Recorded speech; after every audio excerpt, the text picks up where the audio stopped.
God's wrath. God is angry, okay, with these people and also upon their judgment on the Jewish people, and God is not having it. God is very precious when it comes to his chosen Jewish people, and it's not coincidental, okay? And you know I love you, Howard. It is not coincidental, okay, the wrath of God that has come upon Iran. And it's not coincidental that just during the last days of the precious days of Hanukkah that this terrible earthquake happened. It's God's wrath. God is not pleased. Okay, I'll talk to you later, Hal, but God is not pleased. That's how come the wrath of God has come upon Iran. God is not pleased with what they're doing over there. Thank you. Oprah Winfrey, Negro woman of the South. All right, so you got it. You heard it here first. Winfrey, Negro woman from the South. Hey, Mary. No word on the Michael Jackson tape. No, we're still in negotiation. A lot of voicemail coming in. Hey, Marianne. Yeah. Hey, how are you? Lousy. Why are you feeling lousy Because for? Howard's been away for 2.5 weeks and I'm in a deep depression. They call in together. Really? What are you going to do? I can't wait till he comes back, Eric, tomorrow morning. Really? Yep. Oh, that's good. I'm happy to hear that. All I need is Howard in my life. Welcome back, Howard. Howard, we missed you, Howard. We love you. Howard, you're the king. I love you. Howard St. Bart's, Howard. Howard St. Martin, Howard. St. Bart's, Eric. No, St. Martin. It was St. Bart's. No, it was St. Martin. I'd rather know Howard's dinner with Steve Martin. Maybe there's a new movie deal being It was St. Martin. St. Bart's, Eric. St. Howard, Martin. so good you're back, Howard. Life sucks without you. The radio stinks. It's been a real drag, and I look forward to hearing you every single day live, Howard. Marianne, it was St. Martin. St. Bart's, Eric. Can I make it back? All I need is Howard in my life. All I need is Marianne to shut up. Love you, Eric. Marianne, What? can I say one thing to you? Yeah. I love you. Love you. I love Howard. All right, Eric. I love Howard, too. Hey, by the way, Artie, it was great to see you over the weekend on Friday night. Thanks for inviting me, Eric. Yeah, because you didn't want to go. Bye. Bye. Bye. There it is. Those two working in tandem. A team. Fascinating. No. Those two are very interesting. Yeah. I could listen to them all day. St. Bart. St. Martin. St. Martin. St. Martin. St. Bart's. Your boyfriend called in about 1 million times. What's he up to? Oh, yeah. He talks about Kwanzaa, the Today Show window, Clay Aiken, all of it. Yeah, here we go with Kwanzaa. Do you believe these niggas? They just started this holiday in 1966. And, of course, they got to have it right after our Christmas. You know what I mean? And they even ripped the Jews off with their damn menorah. Hey, chicken-eating, porch monkey nigger bastards. Kwanzaa sucks, porch monkey bastards, put the candelabra up your monkey. There's never going to be peace in the world with guys like that. We got to get rid of him. Yeah, but then he starts talking about how he's in love with you and what he's going to do to you. Robin, my little chocolate chimp, how are you, baby? Chimp. Happy New Year. Listen, for the New Year, why don't we make a TV show together? I'll be that super dynamic hero, Meat Missile Man, and you can be my little slave nigga chimp. We'll ride around in a motorcycle in a sidecar, and every episode will end with me spraying my mayonnaise all over you, nigga. I love you, honey. You're my main nigga. Mayonnaise for the nigga. Wow. He's crazy about you. I know. He's torn. He hates blacks, but he loves me. He loves you. You're his number one. You want more of him? Sure, he could go on for days. Oh, he does. I'm literally playing you 1/3 You're kidding. of what he, 1/10 of what he leaves. I can't believe these jerk-offs outside the Today Show window at 7 a.m. nonetheless. That means they got to get up like about 6 to get ready. On their vacation, they're doing this. These out-of-town... 6? I think they get there like at 2 in the morning. Yeah. It is weird. I don't understand that people come just to go stand there. Yeah. Well, you get to talk to Al Roker. On faggots. What a bunch of jerk-offs. I got to agree with the guy. Window jerk-offs. Does make a point there. Yeah. Yeah, but I don't know how he's much better. Let's get a movement going to get rid of this Clay Aiken. Oh, I'm telling you. He looks like a mule-faced faggot. You know what I mean? He's definitely taking it up the down on West 4th Street. Yup. It's as big as a manhole cover down there. That's how bad he's reamed out. He's a faggot. He's a faggot. He thinks it is a manhole cover. Then he wants to, thank you. Then he wants to sit. Imagine living next door to him and hearing him yelling. I hope he lives in a rural area and there's nobody around. I hope he lives next door to a black guy. Well, I don't think that's possible. Because then he wants to send all of the sick cows. The mad cows, yes. To black people. That's his other thing. I listen to this guy. Let's get many head of cattle and drive the herds into nigger neighborhoods so they can all get mad cow disease for the monkeys. That'd be a beautiful thing, ladies and gentlemen. Would you ever go out with this guy? I'm considering. It's so funny. Look out for the niggas, look out for the niggas, look out for the niggas. Well, there you go. Will he ever come here and show his face? No. Are you kidding? I'd love to see what he looks like. Would you agree to go on a date with him if he showed his face? Yes. Because that might get him to come out. That would get him to come here. Yeah. I got to see him. Yeah, we've tried, but... He ain't coming out. Huh? He ain't coming out. He's not going anywhere. Britney Spears, most did you give me? Jeff the Drunk, you're on the air. Jeff the Drunk, you're on the air. Oh? Oh? Yes? What's up? Hey, dude, come on. What's up? You gotta be. You can't be serious. Sorry. Is this Hey, Howard. Yeah. I'm moving. Really? Yep. Where to? What country? To a trailer park. Oh. It's gotten that bad? I can't believe a guy who doesn't work and drinks all day is moving to a trailer park. Yeah. What's up with that? What's this country coming to? How is it that a guy who is such a good-natured guy walks around in a big smelly cowboy hat all day, has a horrible presence, doesn't clean himself up. Hand stamper at a pool. Right. Then loses that. Bad job. Repeatedly gets arrested for DUIs. Who doesn't go to work. If that guy's got to go to a trailer park, what's wrong with this country? It's time for a change in the administration. Obviously, this administration is messing up. Right. Well, he slipped through the safety net. Now, what do you mean? Did you buy a trailer park home? Yeah. Oh, then that's good.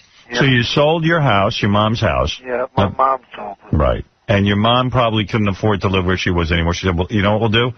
We'll sell the house, make some money, and put some of the money in the trailer park house, and then we'll have money left over to live. Right. She looked at her son and said, we belong in a trailer park. Jeez. And did you ever think to say to your mother, Mom, I'll get a job. I'll get a job. Don't sell the house. This is the house you love, and this is the house you grew up with. No, well, she really can't live here. Why not? Because you're there. Because she can't. Why can't she live there? Because she can't walk around, or it's like uneven. She can't really walk around the house at all. You couldn't. Mine ain't gonna. I gotta move to a trailer park. Why don't you people care about me? I gotta move to a trailer park. So really, the trailer park is better. Yeah, I suppose. You ever see those trailer park homes? There ain't a lot of living space in there. Oh, no. You're getting a double wide, though, aren't you? We're getting 70-footer. Yeah, see? Sweet. 70 whole feet, huh? 70-footer. You can really spread out in there. I guess your mom will probably lose track of you in there. You'll take the front, she'll take the back. You won't know each other's I live at home. one end, she's at the other end. It's my job to unplug our house every night. She's calling Jeff on the phone. Jeff, are you here? Jeff, We're going to have to put in an intercom. it's my job to empty the crapper. Yeah, what's the deal? Do you have, like, one of those porta sand things attached to it? Like, you have to empty it out? No. Where does it go? That's what they do. There's no cesspool. Oh, I don't know. You gotta empty it. I never lived in one before. It's like being a dog. Like, after you move your bowels, you got to pick it up with a bag. You got a pooper scooper. It's an aluminum mansion. It's a mansion on wheels. So you say you have a 70-footer. What about your neighbors? What kind of footage do they Oh, have? I really don't know. Those losers, 40 tops. Did you get a nice plot? Yeah. So what do? You hook up. It's a home that's hooked up to. It's not a mobile home. It's not one of those things you can drive away in. No. No, that's like a luxury RV. You've got one of those things where it's kind of standing there and there's a bunch of aluminum cans next to each other. Yeah. Yeah. But they still keep the axle and the wheels, don't they? So you could go. If you Yeah, you could go. Today a trailer, someday a Winnebago. So how many bedrooms in this thing? 3. Oh. And, 3 bedroom, 2 full baths. Wow, look at that. A living room. You haven't taken Living 2 large. full baths in 20 years. you got to understand, they cram that into 70 feet. But yeah, does it have the fold-up table? Because the kitchen and the living room sort of are the same. You got an No, attached. they're not the same. You got an attached fold-up table? No. Oh, that's too bad. Could save some space there. I got 3 beds when I have 2 chicks over. Hey, Jeff, I hope there's room for your book collection somewhere. Yeah, me too. Books are like kryptonite. Books are like kryptonite to Carl. But what about if Jeff brings a girl home? How's he going to sneak her past? You know what? That ain't going to happen. I don't think that scenario's been considered.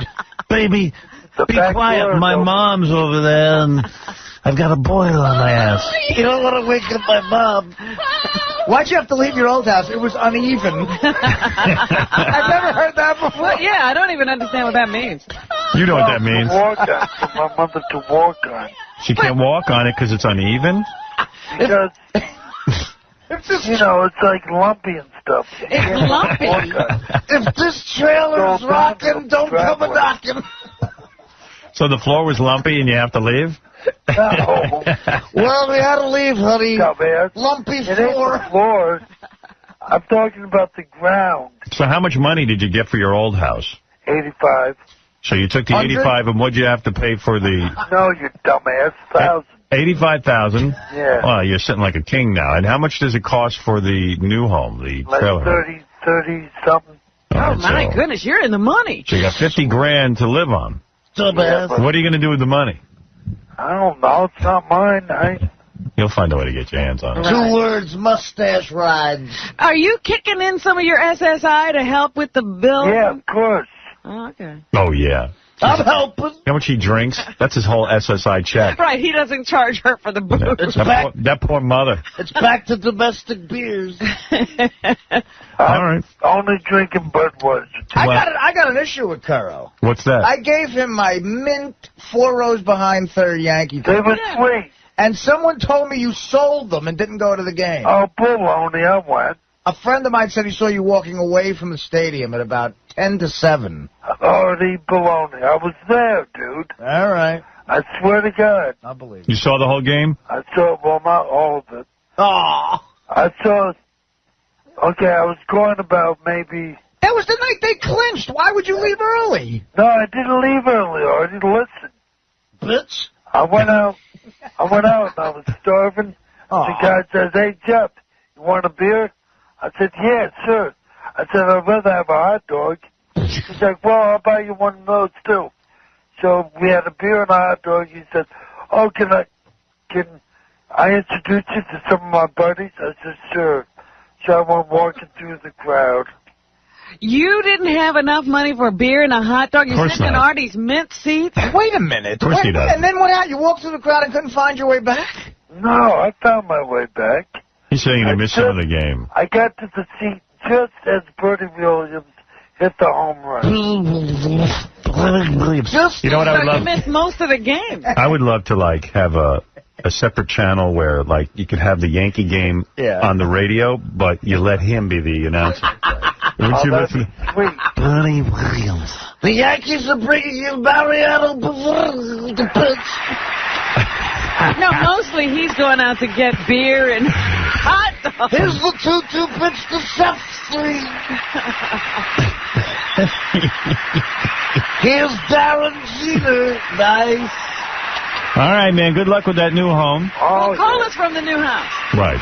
Yeah, give us a I'll call. you something new bad. I'm not getting that. Yeah, are you going to move yourself, or are you going to have a moving company handle things? I think we're gonna. I'm not gonna move anything, but I think, my brothers and sisters well. I missed Jorge Posada's Homer. I was in the crapper. But wait a minute, Jeff. There's a lot of stuff in a house that you can't move into the trailer. So you guys having a yard sale? I think it's a fresh start. Let's sell our old couch. Who's the lucky couple that got to get that? I think I'll probably have the place fumigated. Yeah, who needs that couch? No one's selling my bumper pool table. You're probably not bringing a lot of stuff with you. You're starting fresh, right? Yeah, probably. Fresh. I think the trailer is fully furnished, isn't it? Does Jeff have anything of value? Like, I mean, is there anything he values personally that he'd have to bring with him to the new house? Pictures. Pictures? I have awesome pictures. Pictures? All right, dude. Autographs. What pictures? Autographs, okay. Pictures of beer. I'm bringing all my pictures. Tom Seaver. All right, and Jeff, here's $500. Oh, thank you, Howard. An Xbox game system and the Leisure Suit Larry Magna Cum Laude video game. Help Larry learn it's not who you impress, but who you undress on Xbox, PS2, and PC today. It's Maybe $500. that'll help ease the move. Yeah, it's $500. Get another house. All right, hold on. Okay, thanks. I can buy a tire for the trailer. Get your own double wide. We'll help him out. Give him $500. That's nice. That poor mother. Oh. We got to take a break. We will be back right after these words. And now a public service message from the Howard Stern Show. Don't obey the traffic laws in your community. They were created by a group of bureaucrats who couldn't possibly know the size of your car, how fast you like to drive, or what kind of appointments you need to make during the day. 95X. What does the Howard Stern Show mean to you? Hi, this is Artie Lang, and this is what the Howard Stern Show means to me. The Howard Stern Show is the reason I was able to date a hot chick. The Howard Stern Show. It means so much to so many. Speaking. Listen, I'm calling you in advance. I'm doing the right thing. This is what's going on today. They're doing something called it's the Wheel of Sex. And they have a girl coming in. Now, they were going to have Benji dip his ass in whipped cream. If it lands on it, he dips his ass in whipped cream and he pushes his ass in the face of the girl. Right. Benji can't do it. They asked me if I could do it. I said, let me call my wife in advance. I really don't want you to do that, no. I'm just putting my ass in whipped cream with cherries. Those are my feelings. I say no. Do what you want. And I knew this was going to be an issue. It's going to be an every time thing. It annoys me. I don't like that behavior. It's not for me. I don't like it. If you think it's fun and it's no big deal, then you do it. I don't know what to tell you. Would you want me to shove my ass in some guy's face? For the sake of comedy. It doesn't matter. So it wouldn't matter. It's not my ass. There's whipped cream separating us. Okay. So if I put whipped cream on my ass and shove it in somebody's face, you wouldn't care? If it was a joke type of thing, like a bachelorette party, I wouldn't care. Oh, okay. So at a bachelor party, I could do that. Okay. I'm just telling you. I'm just telling you. That's what you're telling me. It doesn't. You don't like it when it's the other way around, though. I said it's fine the other way around. Okay. Hey, listen. I'm doing the right thing. I'm calling you in advance. You don't want me to... And when I tell you my feelings, that's what happens. You tell me I shouldn't feel how I feel. And then you try to convince me otherwise. You ask me how I feel, I tell you, and then you tell me I shouldn't feel that way. I'm telling you, they want me to dip my ass in whipped cream and have Well, if they want you to jump off the building, are you going to do that? If they want me to. Oh, okay. Well, that's pretty stupid.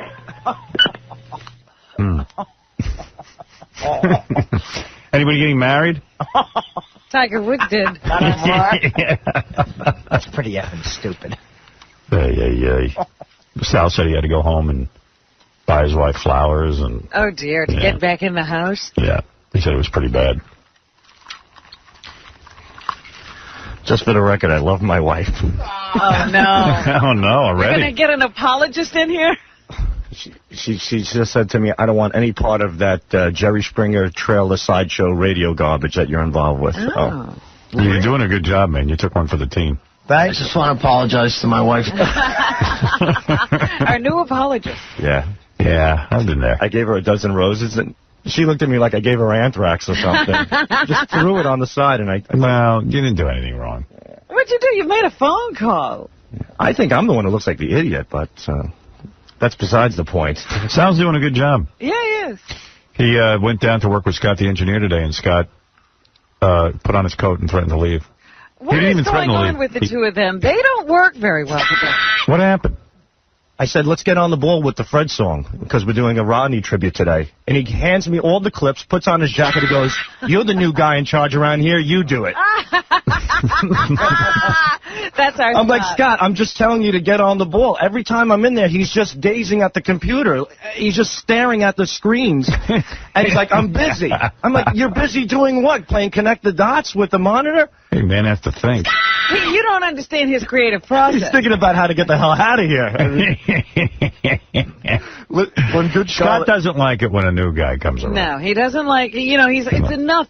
What is it William Orson Welles says? I take direction from one person. And one person under protest. Under protest.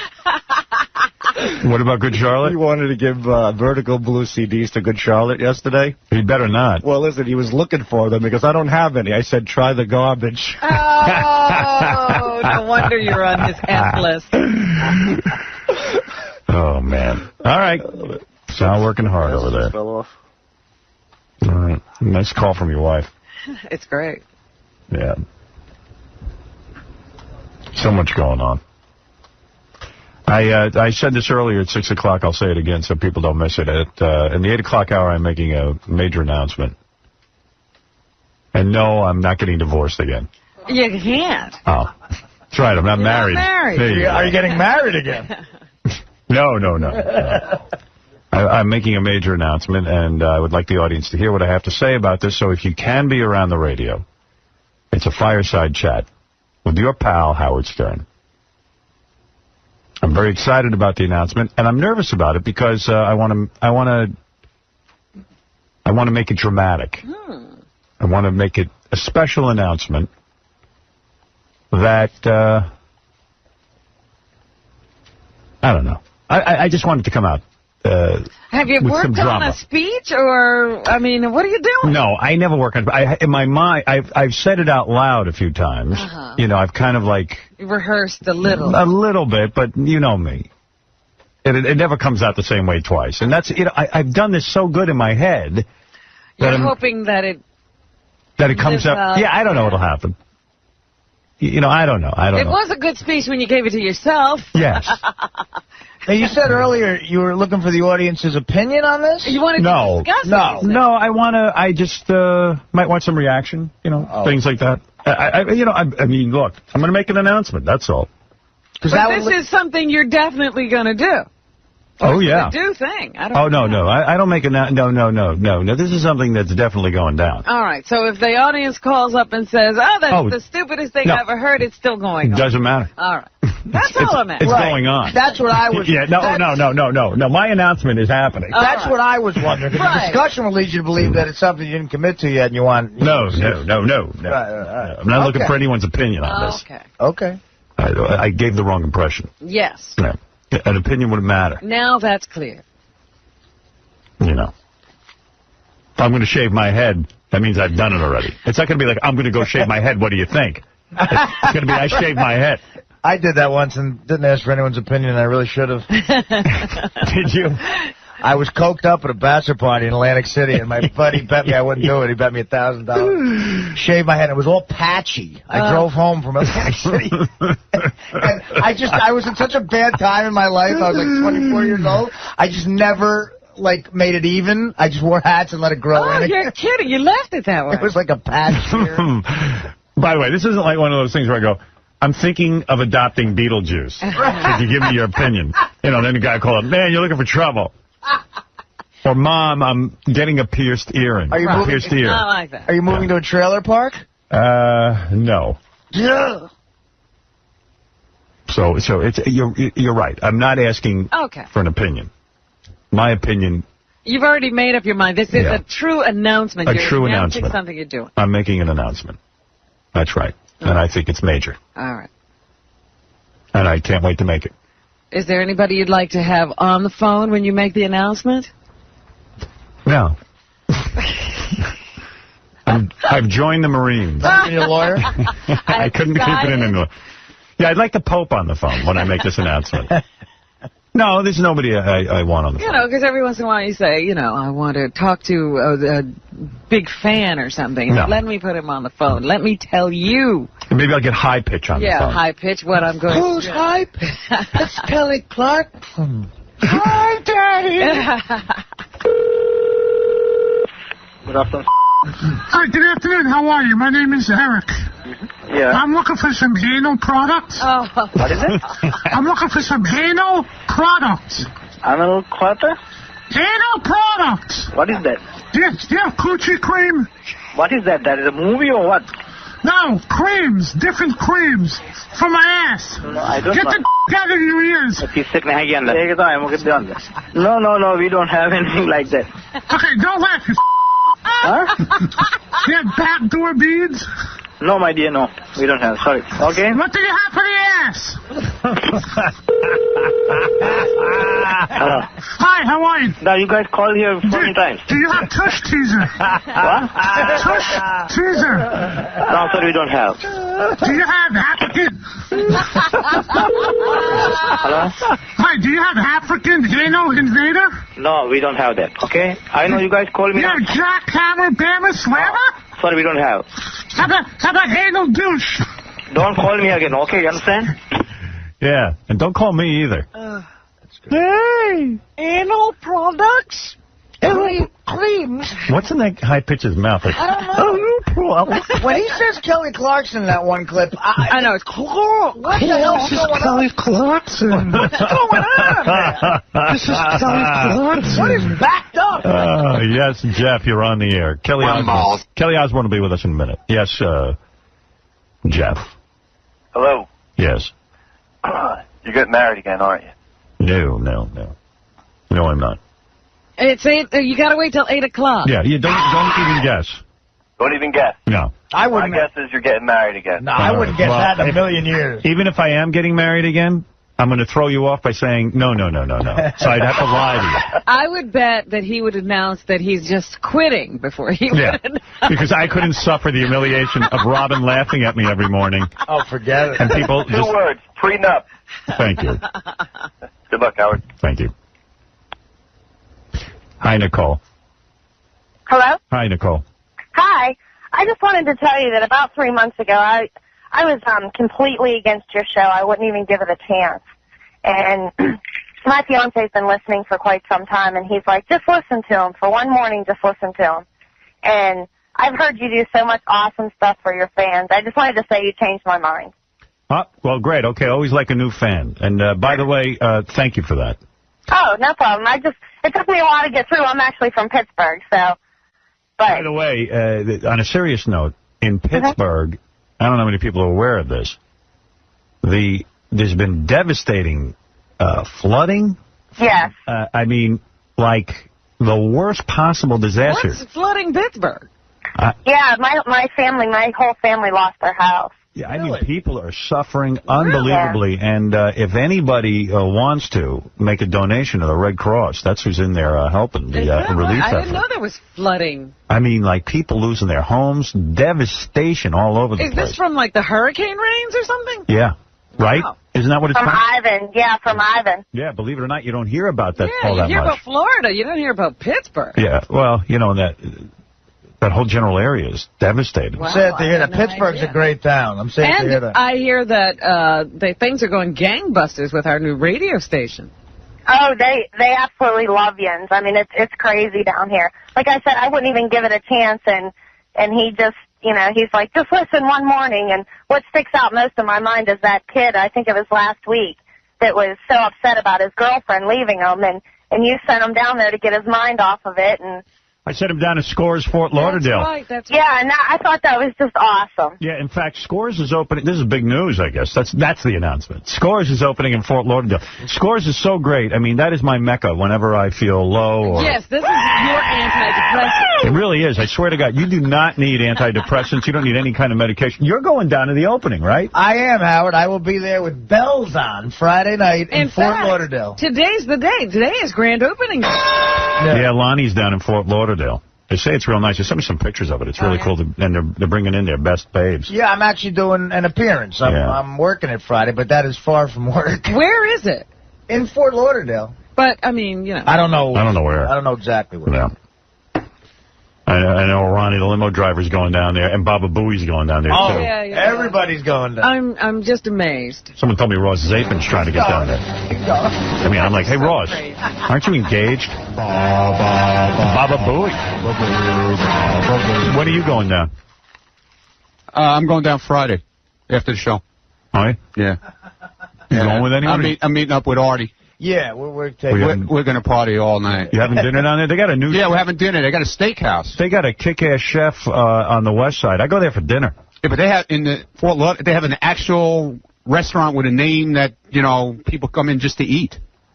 Which is shocking for a strip club.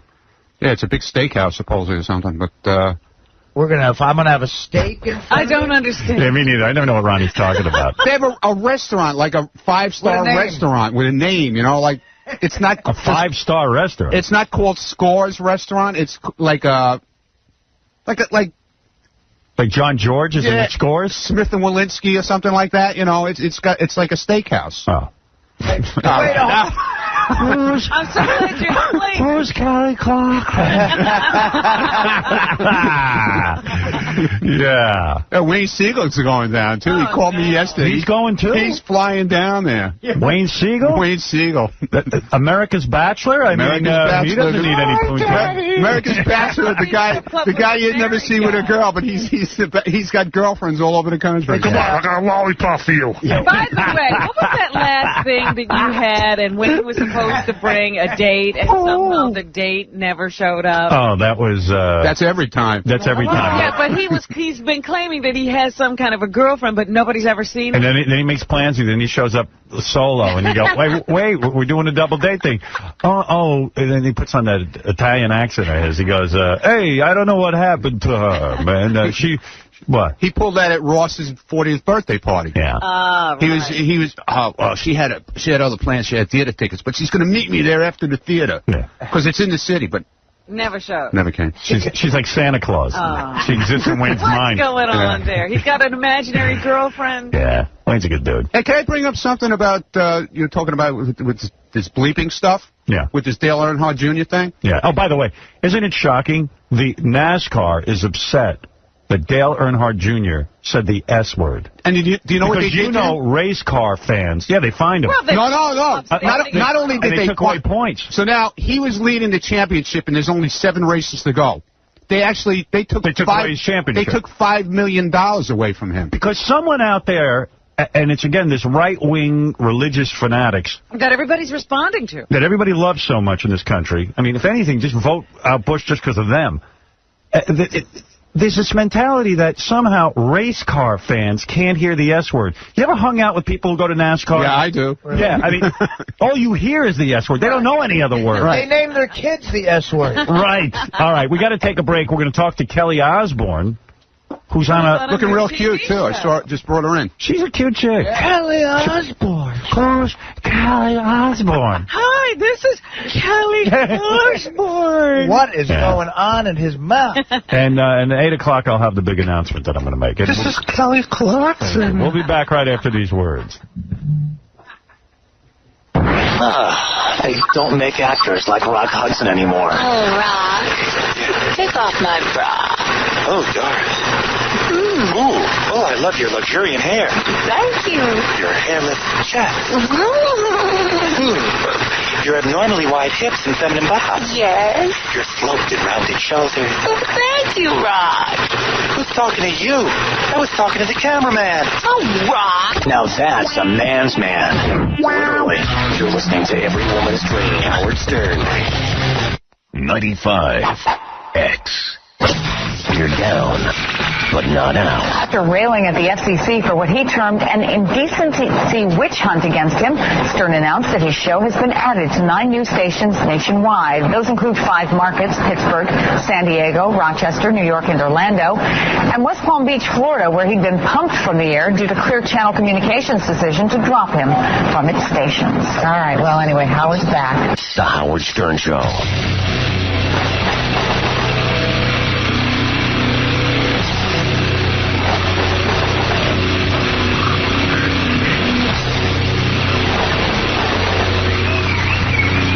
So you know when Nobody has to eat nobody, you know. Everybody has it tough. Well, hookers are giving away toasters.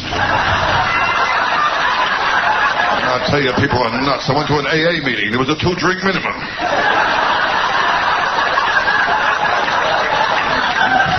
I'll tell you, the greatest trust in the world? 2 cannibals having oral sex. What are you, a glee club? I did the same joke for the PTA when I was very big.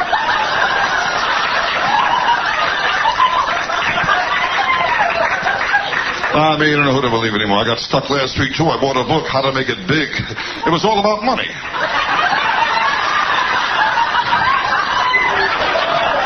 And I'll tell you, I mean, nothing works out. I go fishing, I catch nothing. I go to orgies, I catch everything. The great Rodney Dangerfield, dead at 82. We loved him. I'm going to do the whole song and the whole tribute to him, but Kelly Osbourne's here. I don't want to keep her waiting. Don't forget that tonight on E, all right, thank you, Rodney. It is the most anticipated show ever. And you know what I'm talking about. What is the most anticipated show ever, Robin, on E? Oh, we've already done the, on E. Nikki Z. Coming up, the world's biggest what? Hemorrhoid contest tonight on E. No, people don't want that. 6 contestants, $10,000, and only 1 winner. See the world's biggest hemorrhoid tonight on E. You must see it. Every time it's brought up to me, it takes me back to that sick place. Quick show note, we'll talk to Kelly Osbourne. At 8 o'clock, I am going to make an announcement that I think is a big announcement and that you might want to hear. 40 minutes. 40 minutes away from that. Yeah, I was just checking my watch. How long do I have to wait? How long do you have to wait for your announcement? Also, Kelly Osbourne's on a regular TV show, not a reality show. Yeah, it's not her family show. She's in a ABC drama, isn't it? Yeah. And also, I will definitely get in my Rodney Dangerfield tribute with the song. Let me see Kelly. There she is. Hi, Kelly. Is. Oh, he's got an interesting new hairdo. I'm afraid to make changes. Well, she does drastic changes. I'm afraid. I don't know. I'm like, I always go like, what if it looks bad? It'll grow back. That's true. How often you color your hair? Like, I mean, this is radical. It's black and blonde. White, practically. I have to do it, I think. I have to do it once a week because my hair grows so quickly. Looks cool. Thank you. Yeah, I just don't have the balls. My friends call me a shiitake because they tell me I have a mushroom cut. Yeah, it's just cool. You're not afraid to. It's not a wig. It's your hair. It's my hair. Yeah, everyone says it's a wig. It's so thick. I was thinking, is she wearing a wig? I actually shave the underneath of it so that it doesn't look as thick. Really? Yeah, because I have so much hair. Who puts all that together? Do you create these things? Yeah. Maybe you do this yourself? Mm-hmm. Huh. She always has a cool look. I don't know. You know, I mean, I cut my hair shorter, but... Well, you tried. A couple of times you went with a couple of blue streaks. And yeah, I tried once with blue streaks. It was pretty nasty. I did. I put blue in it. Remember that? Yeah, I do. My kids got scared and started crying. Did they really? Yeah, they threw me out of the house. It was really bad. So are the Osbourne's reality show, is that canceled? I don't actually know what's going on with it. I just know that they're not filming right now. Yeah, oh, that's it. Oh, so then it's not going to be on next season. No, there's a season airing. I think it starts this month. So they've shot something, but not right now. Oh, because it's like they do it for a while, then they stop for a while, then they do it for a while. So. And Ozzy and Sharon are happy that they're not getting the cameras in there again, right? I think right now we're just taking a break, and it's nice because my dad feels like he can just take a break from everything that he's doing, and my mom, they spend every second together. Yeah. How's his health? He's completely recovered from... It's amazing. Like, we thought that, like, till today he'd still be walking with a cane, or they said maybe even be in a wheelchair, and he just was better in, like, 3 months. And your mom, no cancer gone? Cancer gone. Everyone in my family is healthy, and it's great. Yeah, and what's going on? Man, you shocked me with that whole rehab thing. I didn't know you were high as a kite. Yeah, now you had a problem. Yeah, who knew you had a problem? I thought you had it under control. Absolutely not. Come on. Wow. So when did you discover you were a drug addict? I think an alcoholic or whatever. I was never into the drinking. It was strictly drugs. Oh, what'd you like? I've probably done that. I was very much into the painkillers. Really? Vicodin. Vicodin. I've done Vicodin. And I got to tell you. You never did Vicodin. You took it for a doctor. No. I can't say who I was with. I spent an afternoon with someone drinking wine and taking Vicodin. What's wrong with you? Are you 12? I took 3 Vicodin, and I drank a whole bottle of wine. And by the way, they say never mix drinking with pills. Well, that's why I never drank, because I was afraid I was going to kill myself because I took so many of them. But I took these Vicodin, unless I have the wrong Vicodin, and I didn't feel a thing. Really? Honestly. I was like, well, what's all the big fuss about? I am shocked that you're saying that. I took Vicodin because I had a toothache, and I was slugging it back like there was no tomorrow, and drinking because the pain was so bad and it never went away. Yeah, no, you never drink and you take Vicodin because you could have such a reaction that you would die. No, I never did that. No. So you took Vicodin and that made... I did a lot of drugs. It wasn't just that. So how many pills a day would you take? I was taking like 50 pills a day. Whoa! I guess I wouldn't have a reaction with 3. Look at you. Ladies and gentlemen, let me say that I never did that. Oh, yes, you did. Mr. Limbaugh, how many pills did you take a day? Tops 40. But it was really dumb of me, and I got to a point where I couldn't stop because I'd get really sick when I tried to stop. And it was like the last thing I ever wanted to be like, well, Dad, you just nearly died, and Mom, you just nearly died, and Jack just went to rehab, and by the way, I'm a drug addict too, just to make things worse. So when would you take these pills? I mean, what was the routine? From the second I woke up. All right, let's walk through it. See, like that reality show... That would have been in there if I was doing it. The fact that you could conceal that on the reality show... No one knew. I was like... You were the goody two-shoes. I wasn't goody two-shoes, though. Well, I mean, with the sex. You were. Yeah, I mean, I was shocked, like, how you speak to your parents. I mean, it's gotten really bad. It was the drugs talking, not me. Is that true? I'm a changed person. Well, there were a couple of times on the show where I saw you falling around, and I questioned you. No, I didn't know what... I literally, like, I'd fall over every day. I still fall over every day, but it wasn't because, like... Now it's because I'm just stupid. It's not because I'm on drugs. So when did you start taking because you were kind of anti-drug. I started when I just pretended to be anti-drugs because it hid the fact that I was doing it. Right. I started when I was 13. Oh, really? Yeah. Oh, I didn't know. Did your brother know the whole time you were getting high? And he just didn't say anything? No, but towards the end he did because it was clearly obvious. Right. Because I'd pass out when people were talking to me. Were they just boring? Well, besides that, I really would just pass out. Like it changed my life, and I'm glad that I went through that because now I get to appreciate everything more. Do you think you were acting out sexually too? Like some of the guys you were choosing were kind of scary to me. No, I just think I have a really odd taste in men. You're still choosing the same kind of guys? I still think you're trying to, not trying consciously, but I think you're trying to find someone more outrageous than even like your dad. No, I just... Like, you're into these heavily tattooed guys. Even that one guy had his, like, tattoos on his head and stuff. He's, like, the nicest guy, and we're still, like, best friends. Like, I don't go for looks at all. I go for personality. And maybe you're judging a book by its cover. Just because the guy's head is tattooed, does that mean he's a bad guy? No, I'm saying that it's kind of interesting that she's looking for a guy who's kind of like her dad. Like rock star. There's nothing wrong with tattooed. But then again, who else do I meet? Yeah. It's like the only people I'm ever surrounded with. Well, you meet Fred. I don't see you jumping on top of him, and he's the hottest guy I know. Well, he's a little too odd. He's a real guy. You want odd. I got odd for you. You want a real wild guy. Yes. Kelly Osbourne is laughing at me for being odd. Everyone knows, Fred. Let's Fred. Spawn of Ozzy Osbourne. Yeah, look at Fred. Just checking. You know he's scary. Just checking. So wait a minute, we were going through the day, how these pills would go, how you'd take I couldn't seriously wake up. I'd get really, really ill if I tried to wake up and, like, not take pills for a day. How do you get all this Vicodin? Like, where do you score? Can I tell you something? It's all the rich kids in Beverly Hills that have the drugs. They do. And you can go to their house and just buy a bunch? Mm-hmm. But there's got to be an original source. Where is it coming from? Because these are from Rush Limbaugh. Drugs. From Rush Limbaugh. I have no idea.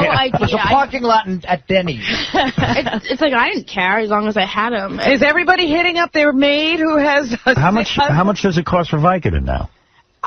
Well, it was like $3 a pill or something. Wow. Like that. So if you're taking 50 a day. That's $5,000 a day. Yeah, by my calculation. That's right.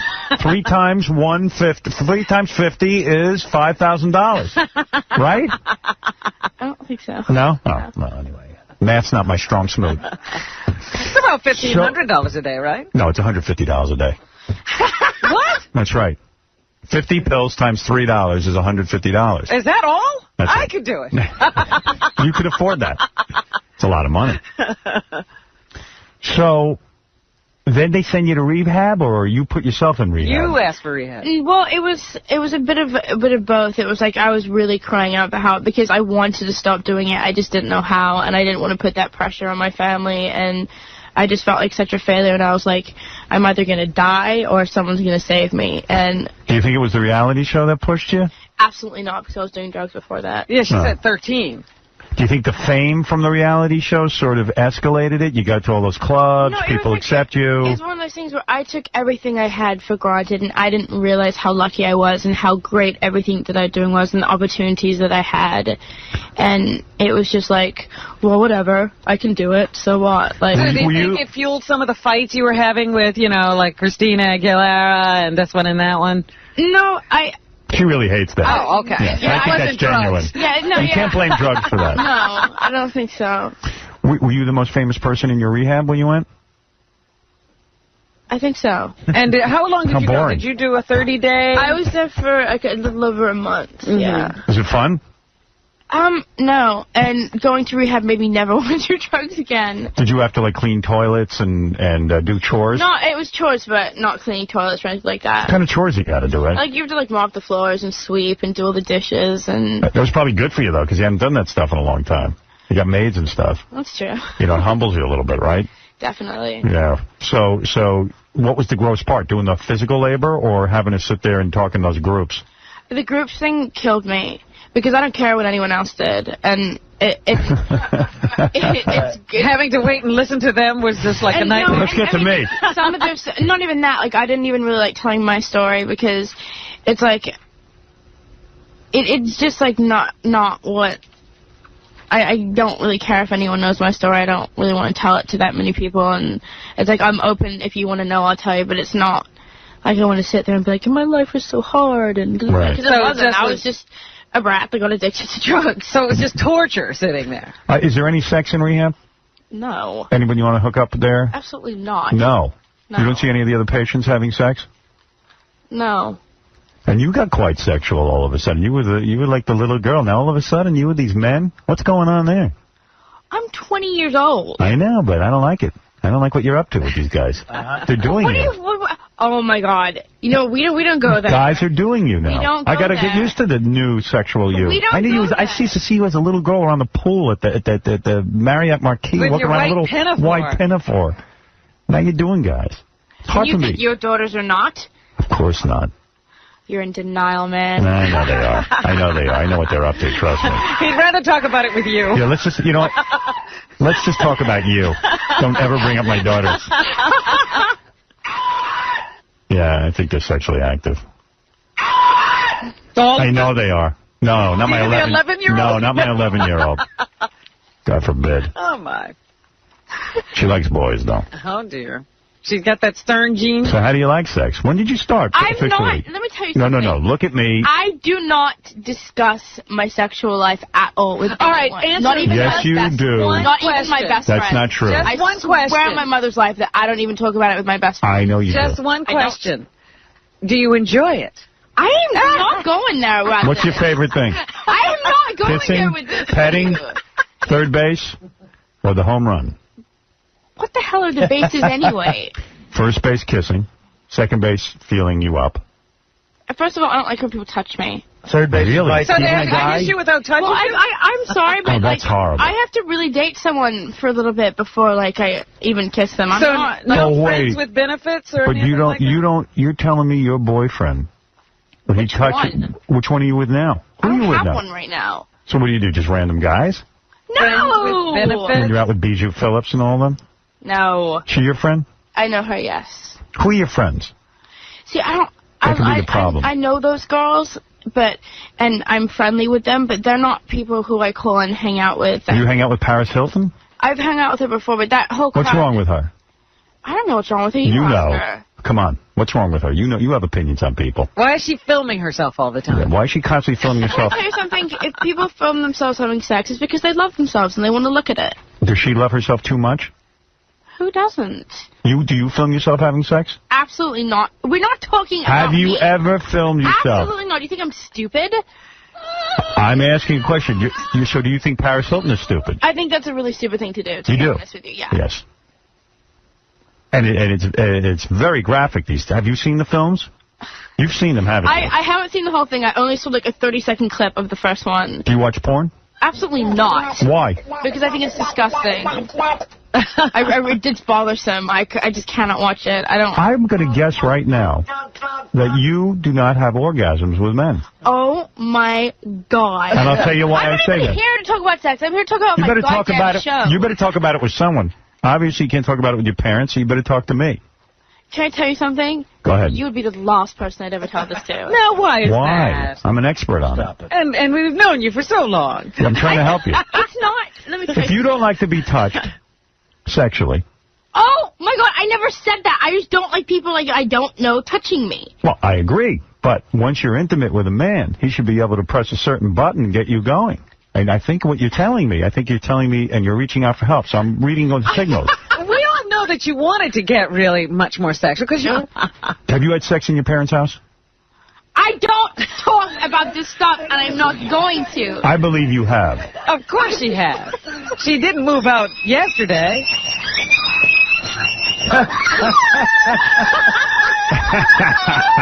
Who remembers anything on 50 Vicodin anyway? She probably moved out because she wanted to make more noise. Were you on Vicodin the first time you made love to a man? I'm not.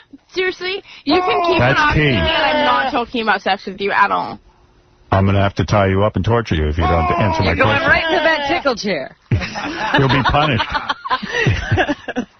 All right, let's take some phone calls for you. Now, there's a new TV show that you're a part of. Yeah. And you don't want your parents watching this because you have sex on the show. I don't have sex on the show. It's a very sexual show. And people can't get past it. It's really not that sexual. It just says things that people are afraid to say about sex. When is the show on? It's on tomorrow night at 9 o'clock on ABC. I will watch it. It looks like a good show. I'm interested. It's called Life as We Know It. It's a teen And it'd show. be right up your alley, yes. Yeah, I love teen shows. You do? I love it. Any movies The with coming teenagers. of age shows, he loves them. You laps them right up. I love it. I love when the kids get in trouble. I love when the kids have love problems. He loves the My falling in character love, is falling like- out of love. It's like the good one. I read about your character. Relationship. So they call you like the chubby kid? Yeah, I play the fat girl on the show. You're the fat girl on the show. Yeah, and like a lot of people are like, why would she ever put herself through this? And to be honest with you, I did this to like actually help people, to make them understand that then they don't have to look a certain way to be considered beautiful in today's society. One of the things I admire about you is that you are not uptight about your figure. You dress wildly. She's unapologetic. You're unapologetic. You don't try to sit and starve yourself. I like your attitude about your body. Thank you. Are you embarrassed when you take your clothes off in front of a man? We're not going there. Was it weird for you the first time you We're took your not clothes off in front of a going guy? there at all. We're not going there. You can all say what you want. What I'm about not telling anal? you anything. Anal? I think she's a little The young butt for is an that. alcohol only. I am sorry, but that's disgusting. So that does not go on for you? Absolutely I know not. your mother's a fan of it, so I'm surprised you... Oh, I shouldn't have revealed that. I shouldn't have revealed that. I shouldn't have revealed Say that. that about my mother. I'm sorry, I forgot. Dear. I apologize for that. I shouldn't have said that. She's a fan of it. The fact that I know that about your mom is something I should have kept private. Yeah, keep that to yourself. Something your mom and I got into.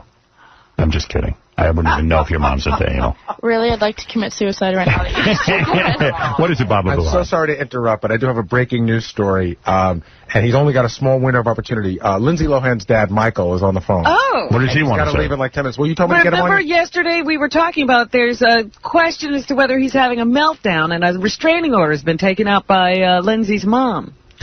Well, you know Lindsay Lohan at all? Yeah. What's her problem? She's great. She's really She's cool. having family problems. Her dad. Who doesn't have family problems? Maybe you should listen in on this and comment. This is Lindsay Lohan's father. Michael. Michael, what's going on? Are you having a breakdown? Michael. You. Hello? Hello? Hello? Hello? Michael. Yes. So we read in the paper that people were concerned you were having a breakdown. Are you having a breakdown? You know who you should ask? You should ask the people at the studios that I was with yesterday, or half the people at Yahoo, because I'm dealing with them, selling a business to them. Well, I think I'm having a breakdown if I'm dealing with people at that level. Has your ex-wife taken out a restraining order against you? No. Here's what happened. First of all, as reported by that irresponsible reporter named Paula at page 6, yes, who works with Leslie Sloan, by the way, Lindsay's publicist. Yes. Or Dina, I should say, my estranged wife. This was obviously all put together because I was told by people at page 6 that they got a number of phone calls all at once. So following the incident at the house the other night, when Dina came home and tried to run me over. Now, your ex-wife, you're claiming, tried to run you over? In the car with kids in the car, right? I don't understand. No. The kids Kelly were has a not question. Yes, Kelly. I don't understand why you're trying to publicize this. Like, this is your daughter. Like, she has to deal with this in the media. I don't understand Kelly, why you with all don't due keep it to respect, yourself. I'm not the one coming forward saying things. Well, you're the one calling Howard Stern right now. No, we called him. They called me yesterday while I was in Los Angeles. Right. And I am simply rebutting what was said in the Post yesterday. So you're saying it was all nonsense. The other day that Dina tried to run you over. Yes. And then took out a restraining order against you. No, I reported it to the police, and I was given a restraining order against her. Oh. When that was done, she asked to get a restraining order against me in conjunction with the case, which I can't even discuss. Now, are you making, like, tons and tons of phone calls to people? Because that's the other No, and you know what, Robin? You know, if this reporter at the Post did her job, and she was a real reporter, she would investigate what she prints. Because if you look at she said that, number one, Lindsay's assistant, who is being sued, by the way, for what she said, I threatened to kill my wife. If I did so, why didn't Dina report that when it happened? Number two, if Lindsay changed her phone number 10 times, why has it been the same for a year? That's not true. It's not true? What do you know? Because I know Lindsay, and I know that she's changed her number. Honey, I don't know who you are, but I'm a father, and you're wrong. Let's Kelly Osbourne on the air. We won't let you put her number. Don't put her number. No, it's disconnected. That number's disconnected. So, Kelly, you're saying you called... Kelly, you say you call Lindsay Lohan. She's a friend of yours. She's a great girl. She really is. And it's just like, you know, I guess she just told me she needed a change, you know, but she wished she needed a change. What kind of change? What kind of change? A real man like you. And real man, yeah, just got out of the slammer. Do you think she ever gets afraid that, like, Amy Fisher will go berserk again and shoot her in the face? You know, I don't think so. I don't think that's going to happen, but... Not unless you order it. Who was that, Artie? Yeah. I didn't even know he was still on the show. That was Benji. Well, you don't get it in you don't get it in the joint? No, we don't get it in the joint. Joey, by the way, was most recently in prison because he had a few bullet casings in his house. And as a guy on parole, he's not allowed to have bullet casings in his house, and I guess the cops somehow ended up at his house and found Why were the cops at your house anyway? First of all, I've never been on parole. Oh, what are you on? I was on probation. Probation, okay. You know, there you I had a 5-year run on probation. So after a year, every month, probation department would come to the ranch, and they just do a probation check, make sure your life is on track and everything is right, and make sure you're not doing whatever it is you're not supposed to do. And honestly, I hadn't left my home in a year. I was home and just doing my thing. That's what's great about this country, that we have the resources to check up. Sit at home, though. Yeah, but and also to check up on people and make sure they're behaving. Yeah, well, L.A. was much safer with me off the street and in jail because it was much safer because we noticed the drop in crime. But seriously, Howard. So what happened? You got out of jail. You come home, and the ex-wife, the wife. Let me back up a little bit. First, with this probation violation that landed me back in there was ridiculous because in 2003, when I got arrested for the insurance deal, they had 100 ATF agents that rolled my house at 6 o'clock in the morning. It was like something you see on television. You don't really think it's ever going to happen to you. And when it did, they took a shotgun. It was an old family shotgun. I think my mom used it to shoot snakes in Florida, and it had a box of shotgun shells that my son Paulie bought in like 2001. Now I got arrested in 2003. So they took the gun, and really, I honestly thought that they took the shells. Why wouldn't they? These were the same shells 2 years later that when they did a probation search at my house, they found him, and basically that's what put me in jail. And we even proved that I had paperwork that showed when I bought them in 2000, when Paulie bought them in 2001, where they were purchased, the shell casings. We tracked the VIN numbers on it, or the ID numbers. You were a victim of circumstance. Well, actually, yeah, and I'm not bitching like, oh, I didn't do it, I'm sorry. You went and did your time. I had to take the year, so I went in and did it. It was hard, man. It was a bitch because, like when you get in trouble for something you really didn't do, and it's like, God damn it, So I didn't do anything that bad. But wasn't he sick, too, when he went in? Weren't you sick? Yeah, I was real sick. I'm still sick, man. I'm down right now 50 pounds. Sick from what? What's the matter?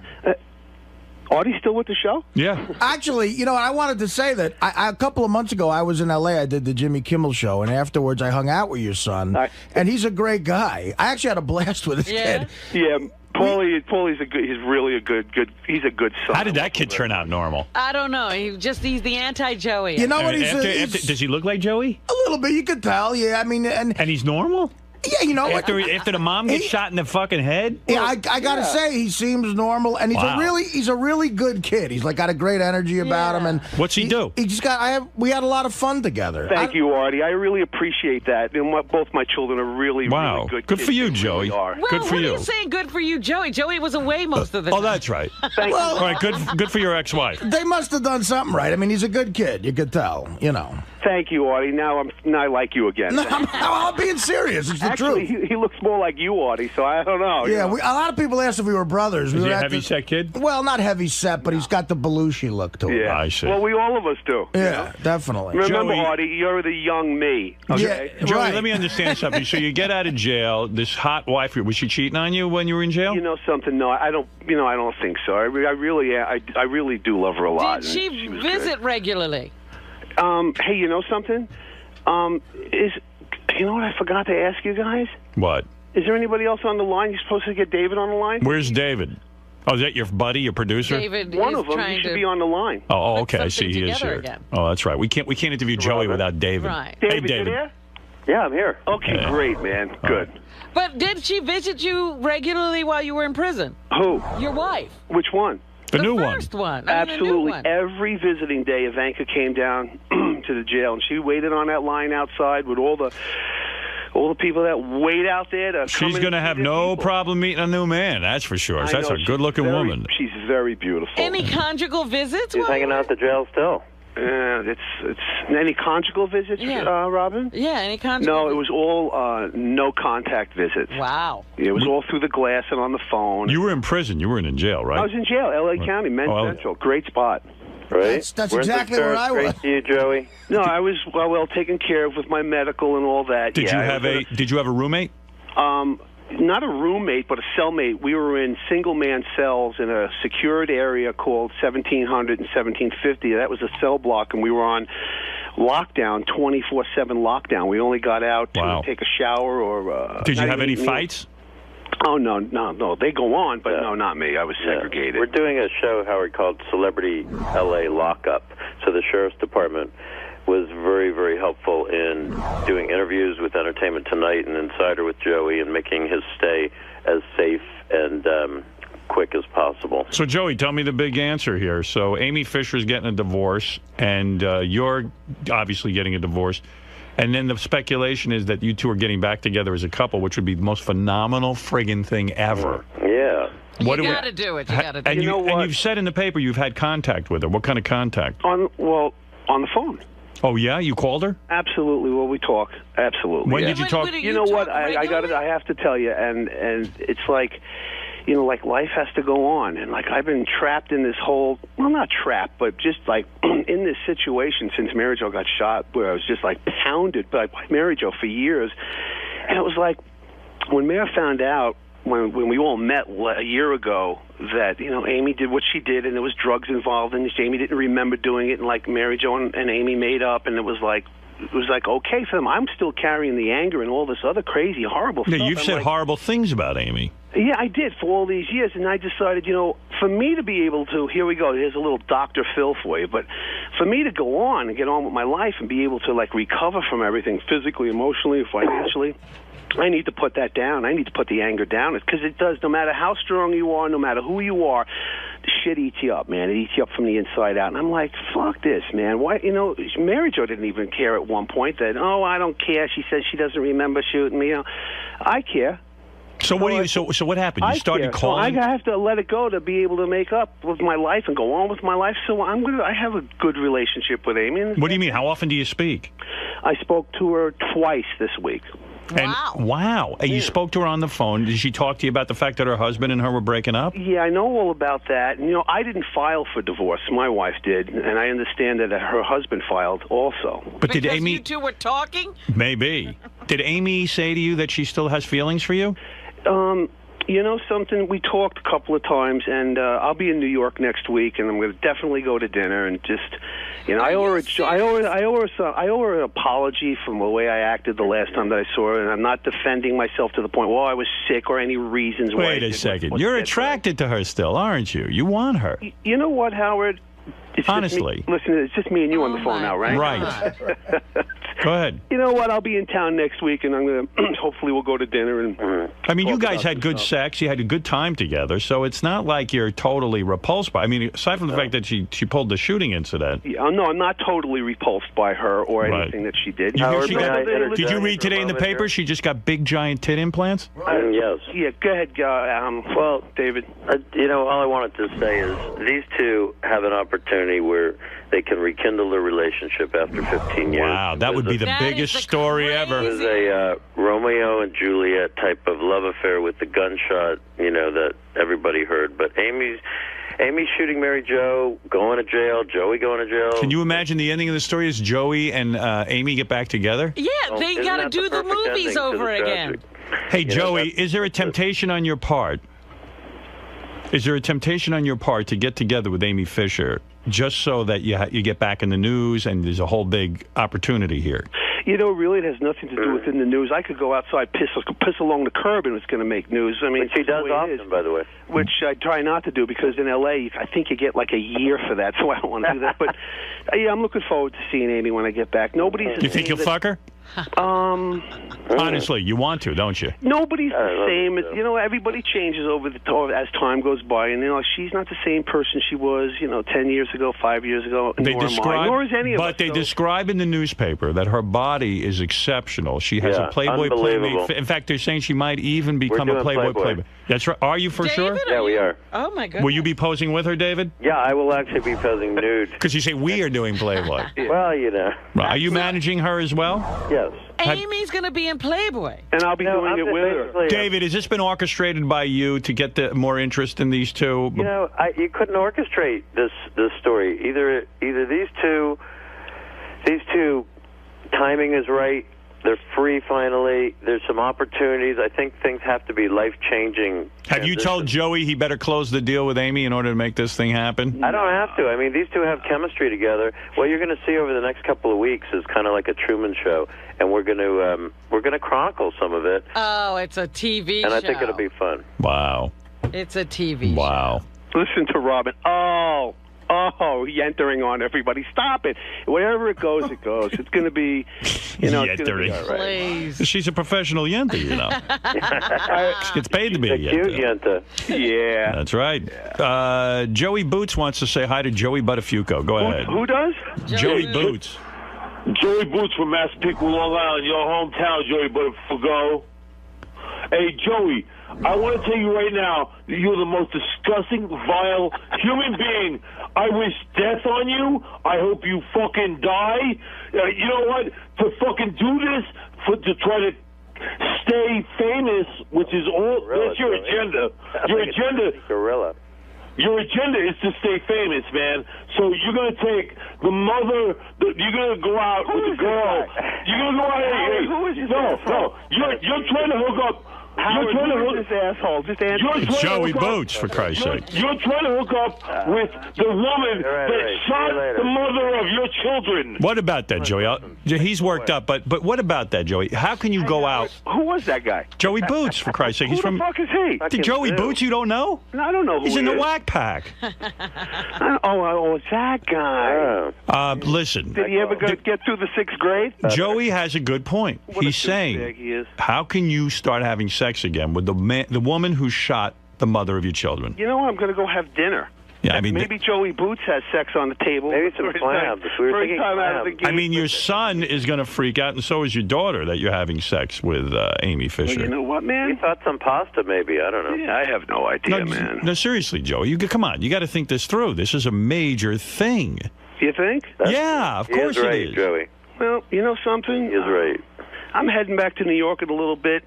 Except my life's going in a different direction, whatever it is. You know, you're going to see these guys on the cover of People magazine. We're going to do Letterman. We're going to do Letterman. Well, how do the children feel about this? You know something, buddying honestly, up with... if Mary Jo and Amy can sit down and not even hash it out, but talk out what they needed to talk out, and Mary Jo can forgive her, you know what?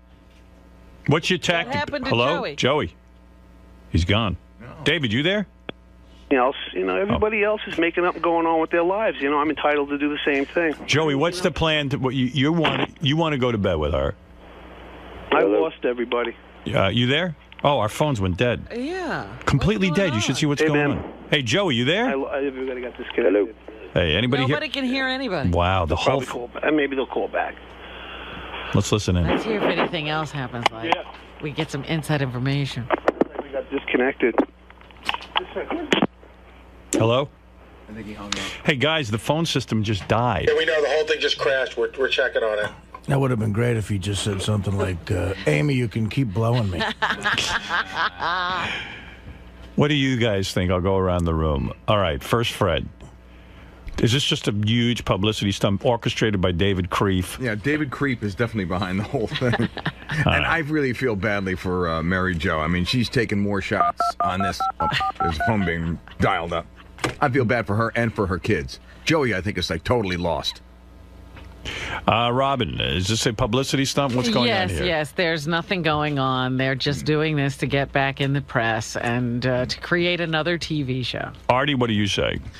It has to be. I agree with Robin. I mean, as low as a human being can go. I would hope he at least called Mary Jo and said, listen, this is going to be so embarrassing. The innuendos, the press, the tabloids are going to say we're together again and she shot you. Again, like Joey Boots made such a great point. The mother of his kids was shot by this woman. Absolutely. And I hope he at least said to Mary Jo, look, it's going to mean quick money. Do you mind if we do this and I give you a cut or something? Right. What do you think the reality is? Do you think that Amy Fisher will start banging Joey again? Her husband was a Joey Buttafuoco lookalike. I don't think so. I really don't. Why wouldn't you think Amy Fisher would do that? The more interesting question is, would Joey, if given the opportunity, fuck her? Yes. But that's my point. Why would Artie not think that Amy would be open to it? Because I just think the whole thing is a contrived stunt. I really do. I understand that, but why would you say Amy Fisher's the one who won't be she's crazy. into it? Well, I don't know. Nuts. Well, she's older now. As Joey said, we're not the same people. Can you grow out of nuttiness? Can you grow out shooting somebody in the head? I'm hoping you can. Artie thinks Amy might be normal. No, well, listen. She grew into I'd normal. fuck her. I'll fuck her. I look enough like Joey. I'll fuck her too. I'll fuck her right now. That fucker. But While we're waiting. I don't know. I think Mary Jo, having met her a couple of times, I think she's got enough class in her to go.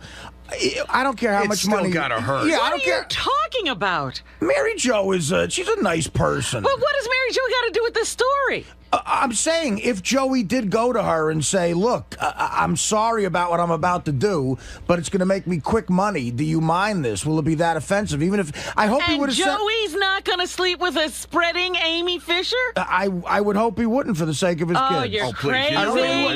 Well, listen, I'm telling you what I think. Joey will fuck anything.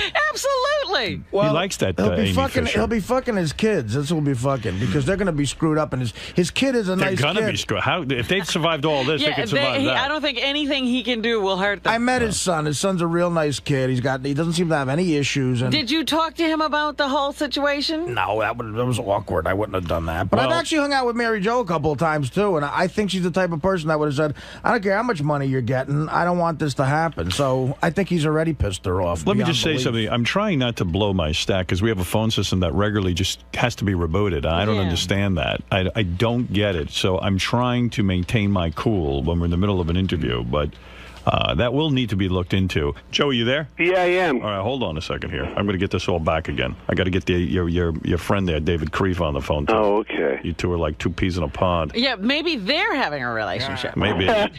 Maybe that's the real story. David, you there? Robin. All right. Joey. How about you? Joey, the question was asked while we got disconnected. Are you, let's say the scenario arrives. You're out dinner with Amy Fisher. Having dinner. She looks great. She got the big titty implants. You know, she's wearing a short skirt. You like what you're hearing. You like what you're seeing. She smells good. You're having a few drinks.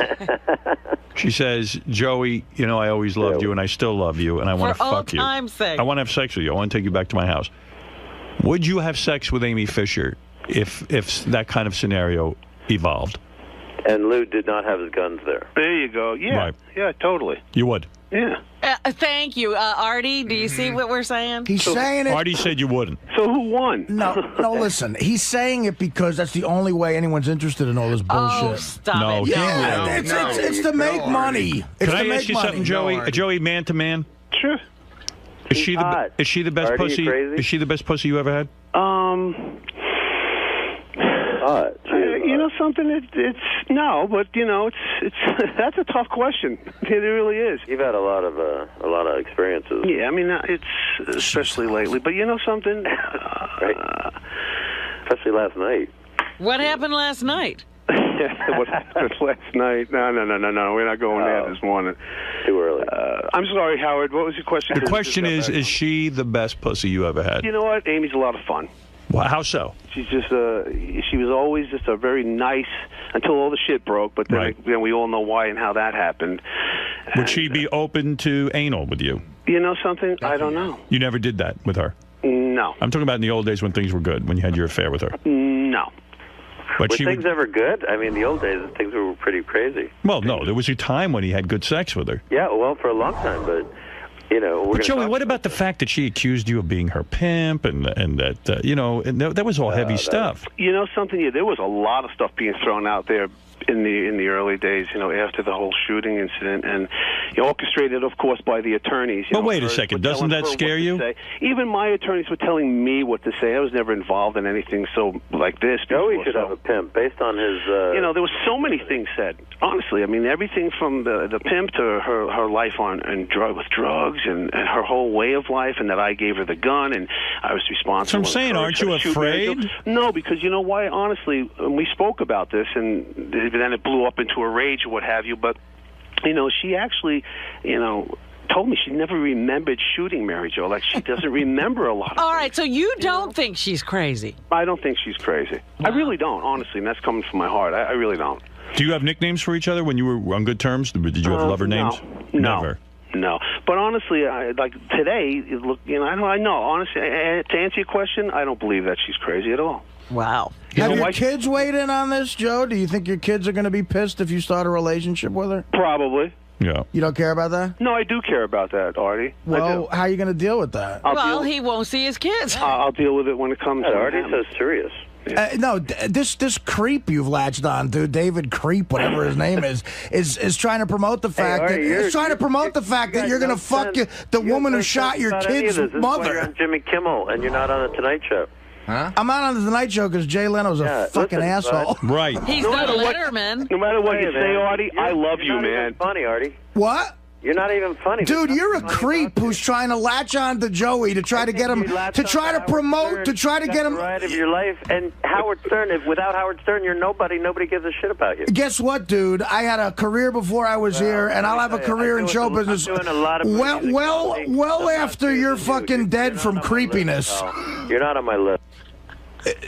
We got cut off again. David hung up. Yeah, David. I didn't hang up. I'm here. What did you hang up for Artie? No, dude, you're just a weaselly parasite creep who wants to try to get this guy to make money off promoting he might fuck this chick who almost murdered the mother of his kids. Good for you. You're a creep.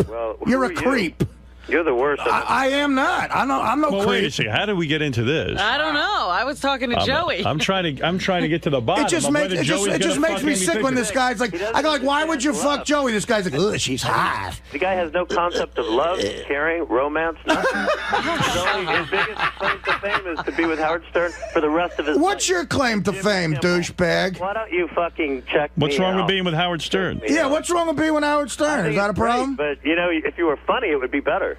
Well, Howard, why am I on the show? Because you're funny. Right, yeah, okay. Sir, what's your claim to fame? Day, bro. All right, let's find out, though. One question I have. Yeah, I mean, do it. aside from your feelings about David Creef. Right.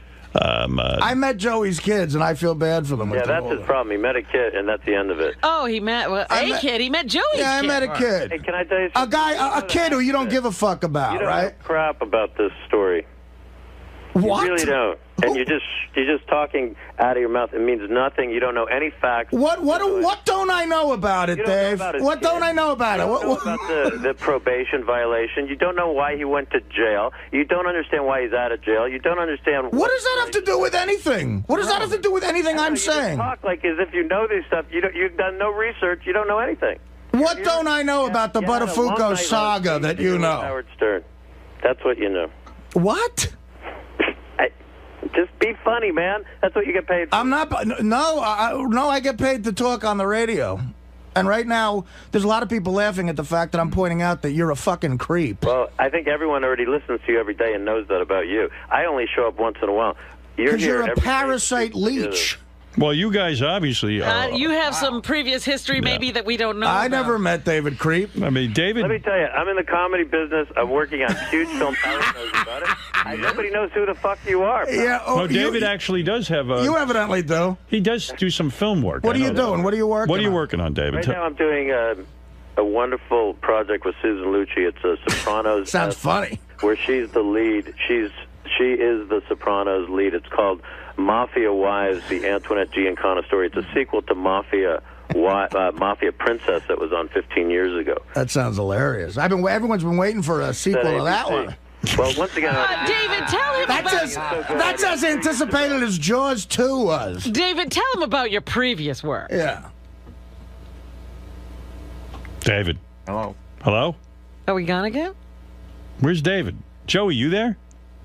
Again with the phones. Motherfuckers. Hello? Cocksucker. Howard, they're still there. Will says Joey's still there. You didn't put him on hold, did you? No, I didn't touch a thing. You didn't touch anything? Joey, you there? We had to call Joey back because his phone got disconnected. Well, then where's David? Where's David? David, you there? What the hell is going on today? He and Artie were bonding. You guys were really going at it. Getting along well. I don't know. Buddy's on the right track, by the way. I can give you a fucking list of who he's booked as guests on the show. Well, wait a second. I'm trying to find out if Joey Buttafuoco is really hooking up with Amy Fisher. Don't we want to know that? I say yes. Well, How are we going to find that out, though? I think what Artie is pointing out is we can't find that out. This is crazy if he gets back with her. I think if he does it, they'll both tell us. If it's just for the TV show, it's not real. I don't know what's going on. All hell's breaking loose. I mean, are they going to film them? I like hearing Artie yell at people. Yeah, Joey will be on in 2 seconds, Howard. Right. Are they going to film them having sex, though? What are we going? Where are we going here? I don't know anything about love. David will film them. Joey, what's going on today? Oh, I'm back on. Okay, cool, man. This phone keeps getting fucked up on you guys. What's up with that? I think at this time it was you. No, it was all your... I'm going to hang up, right? Come on. Hey, you know, Artie, no matter what, I think you're hilarious, and we always had fun, and so... That's Joe, this ain't about you. It's about the kid that I met. That's your kid, who's a nice kid, who I think you're going to hurt by this. Yeah, well, Paul, he's not a kid. He's 27, you know. He makes his own choices and decisions. Hello? In his own life, Dave. I'm going to... What is going on? And David's on there. Wait. David, you there? Yeah. Yeah, we keep losing Joey. Did your phone disconnect? My phone has disconnected 3 times. So it's got to be us then. Yeah. I mean, I haven't hung up because of Artie. Trust me that. No, we know, sir. Yeah, we don't know. We're having trouble, and I just lost Joey Your again. layer of sleaze is way stronger than that. Listen, pal, maybe you and I will meet. There he's gone. Oh, he's gone. He can't even make his threat or his offer of a Fuck duel. me with this phone system. Well, you are. I'm fucked. I'm getting pissed now. That was getting to be fun. I wanted his threat on tape. Yeah. Well, you got half a threat. If anybody's worried about XM and Sirius merging, I think it's necessary because we can't afford a phone system. Do you want to make... Yeah, it's a... Let me tell you something. I'll tell you what I'm going to do to you, Art. It might have been divine intervention for that guy, because if we ever met, he might have an Adirondack coming out of his ass. He doesn't like you, I'll tell you that. Wow. I don't like him either. All right, here's Joey. Hey, Joey, this is crazy. Yeah, man, we keep getting cut off, but it's on your end. Yeah, it is. We must have a time limit or something. It's definitely our fault. You know what it is? We have one of those old pay phones. There you go. If you don't put the quarters in, you lose everybody. The operator needs more money. See, God doesn't want this promoted. Artie's really worked up. Yeah, Artie's pissed off. I'm getting that feeling for the little bit that I can hear because I keep getting cut off. But Artie, it's like, you know, you hung with Mary Jo at the last show, right? Out here in L.A.? I've met her a couple of times, sure. He is right, Joey, though. If you bang Amy Fisher, it's going to fuck your kids up real bad. Right. Well, the thing is, it sounds like Artie's more concerned than Joey is. I don't think that's a good thing. Who gives a shit about me? Listen, you know, who gives a shit about me? But you should give a shit. You should give a shit about yourself, because your kids probably give a shit about you. So you should give two shits out about. She can rip my fucking chest out. At this point in time, she doesn't give a flying fuck. Who's this? Who? Mary Jo. But what about your kids? You know something? I love my kids. My kids love me. It's like, you know, I don't know what else to tell you. You don't think this would hurt them?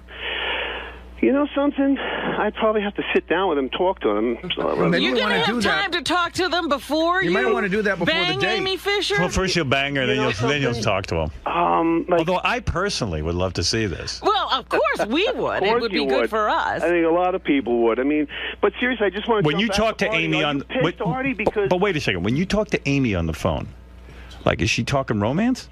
You know, we talk about a lot of things. Have you had phone sex? No. But what, like, does she ever say, you know, I did love sleeping with you, Joey. You were so great in bed. You're such a man. You know what? She did tell me that she loved me very much back in the day and now. So it's like, you know, I don't think I'm responsible for her breakup with her husband or anything like that. I would hope not. But I think she's just looking for a change and move in a different direction. She's vulnerable Is it merely a coincidence that the two of you are getting divorced at the same time? You want to know something? I didn't know this was happening on my end. This has happened like when I got out. I see.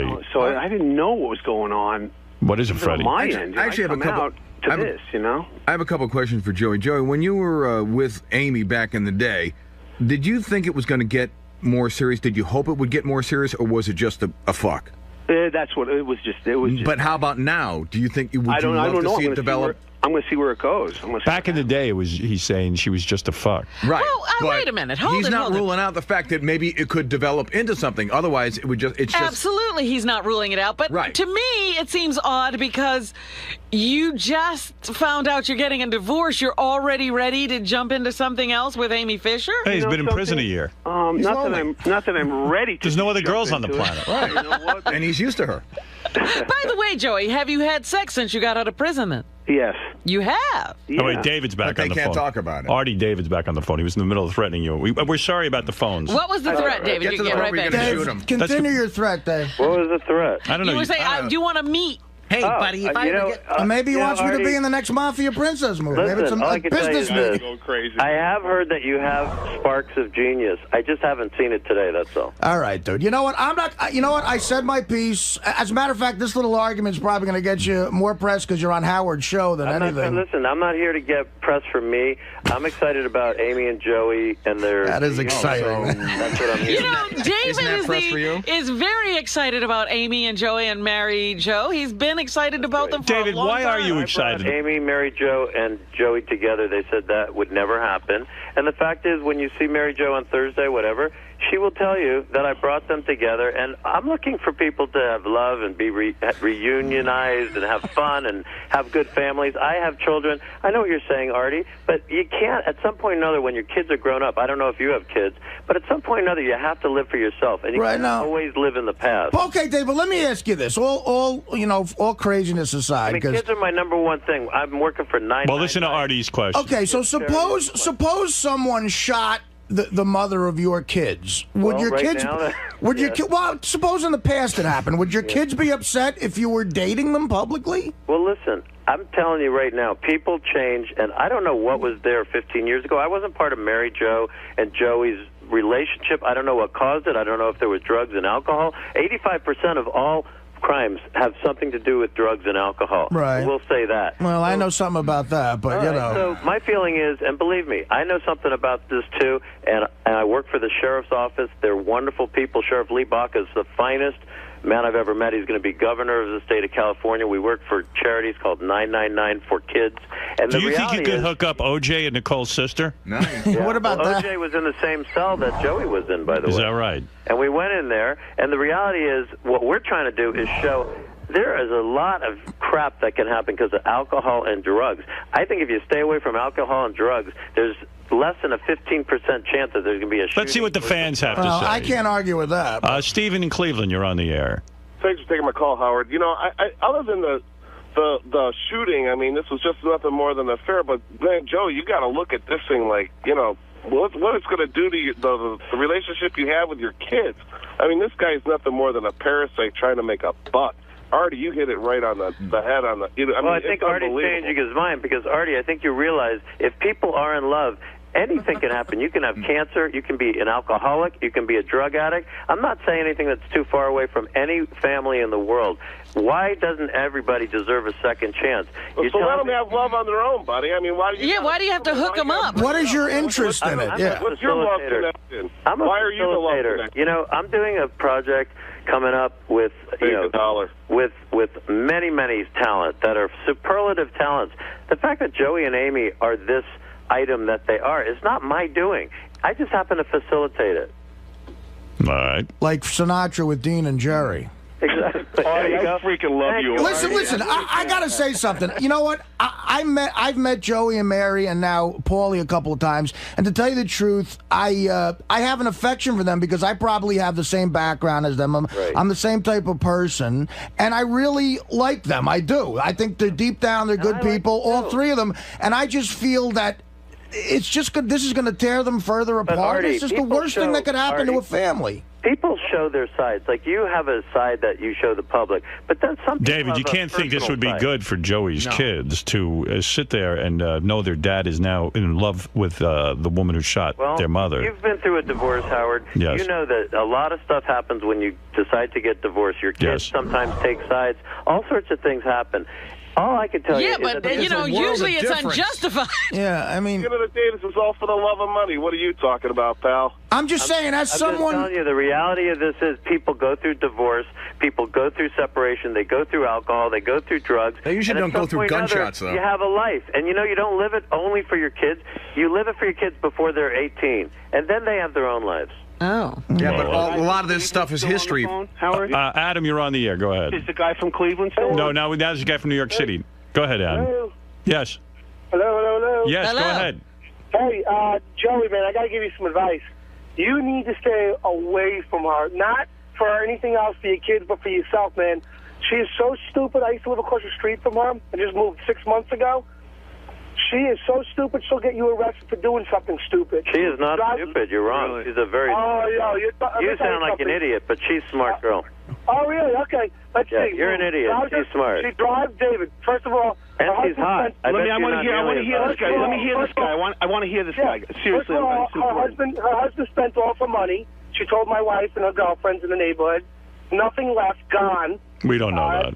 Okay. This is hearsay evidence. Joey, don't worry about the money. It's not there. You have to start it all over again. Number two, the girl drives around the neighborhood with the kids in the back seat, not buckled, jumping around in the front seat. Oh, that's all hearsay. Come on. Let's go. Yeah, we don't even know if he lives across the street from Amy Fisher. Dominic, you're on the air. Go ahead. That's the idea. You don't know. Dominic was Joey's lawyer for Yes. I started with Joey actually through Howard, and then I helped Mary Jo later, and Joey knows that. Yeah. And then I helped Amy get out of jail, so I kind of was there from the beginning to the absolute end. Okay. And I understand Howard and Robin's attitude, but what I don't understand is why you would make the comments you make about Artie, who's the best guy in the world. I love Artie. You're talking to me, Dominic, or somebody else? Griff, whatever. Oh, no. Griff. Well, I love Artie, man. I've seen him. I think don't know Artie's a great dude. I think he's got sparks of brilliance. All I'm saying is it sounds to me like this issue is sensitive, and I don't know why. I don't know Artie. All I can tell you is there was alcohol and drugs involved 15 years ago. There's not anymore, and if there's not, then at least people can think clearly. That's all I can say. Alcohol and drugs by who?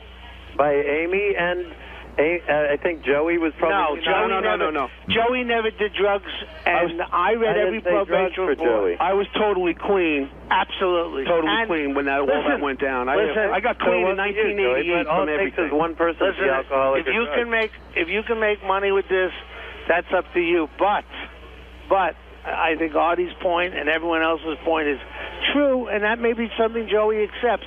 But if these kids came out of this okay, I say that's an act of God almost, because they went through hell.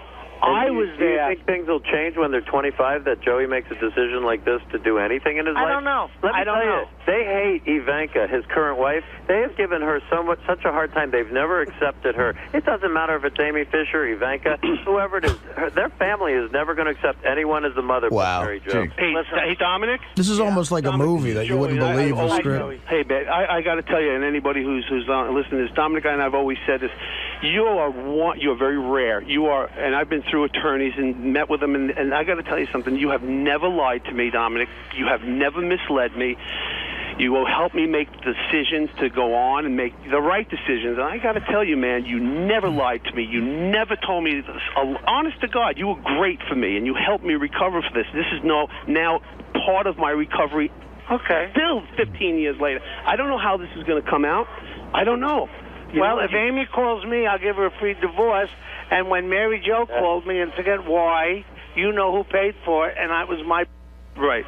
And it was a lot of money. But all I'm saying is, listen, you got to do what you got to do. Right. But I think Artie, who I truly love, is just trying to say to you, is it going to hurt the kids? And maybe that's a test you're going to give. Yeah, I think it's incredible. Dominic, they're not 8 years old. Well, I'm not saying I'm right or wrong. Well, it doesn't matter if a kid is 8 years old. If a kid, are you telling me that at some point or another you don't? Listen. There's a billion women on the planet. We're talking about. There may or may not be We're talking about specifically the woman who shot and there's Mary their Jo. mother. Listen, you want to know one other thing people are forgetting that she was underage when he was having sex with her, so there was another act of victimization going on. Nobody wants to listen to me. You guys are doing a great fucking Listen. The thing is, I never met Joey's daughter. Joey's going to fuck Amy Fisher. I hear it in his voice. He's hell-bent on doing this. But after I met his son... I'm hearing that now they're going to just put the two of them in a house and see what happens. Right. That's crazy. Am I right, David, or not? You are brilliant. You're the only one that makes sense on this show, because to me, you understand this show. Oh, you're nuts, David. I'm going to get on Artie's side in a minute. Yeah, well, listen. People make money off snuff films, too. Really? I don't know why I'm so smart, but I'm telling you. But I can't see. It's one thing to have them have a meeting. It's another thing to have them dancing around town. Hold it. Going to Vegas. Joey, it's a done deal, isn't it? Pretty much. You're underestimating Amy. Amy has 2 kids. Hold it, Dominic. I didn't get an answer. Right? I didn't get an answer. She's a great mother. I don't think she'll do anything to harm her kids. Joey. And if you 2 can put a show on... I got to have a word in here. Joey. I agree with Dominic. I really do. Joey, you're going to have sex. You've always been the voice of reason. Wait. And God bless you, and I love you. So what do you agree with? He's saying not to have sex with this girl. Well, that's not the issue. That's not I the issue. discussed that on the phone today before they even meet, whether or not they're going to have sex. So Amy's children have to see a headline like that. So what's the issue? You could sell this as a reality show. You want to see them in a house? Wait. What's the issue? I don't even know. Howard's the only one that brought it up. I've never brought it up. No, what is the issue? If you can believe this or not, honestly, from my heart, I owe Amy a huge apology. It's not about sex. For me to get started into this another phase of my life. I owe Amy a huge apology, and whether anybody's there to see it or hear it or not, and I hope somebody is, because I owe it to her publicly. I really do, because of the last try. And the last try, I was a fucking maniac. You and know? by the way, this got the highest ratings of any Entertainment Tonight sweep special ever. I'm sure it did, Dave. I'm not arguing there's going to be interest in this, but, you know, after I met Joey's kid, Paulie, I honestly said to myself that night, I said, wow, that kid turned out great. He's nice. He ducked a bullet. He got through it, and he's going to be fine. And now you're dragging him back into it. Why test him twice? Actually, Artie, you and I have something in common. Artie, in my defense to that, I love my children, and I'm sure you speak to Paulie, and he tells you he loves me. We have a great relationship. We go riding our Harleys in the hills and everything, and I have a great relationship with Paulie. Oh, here we go again.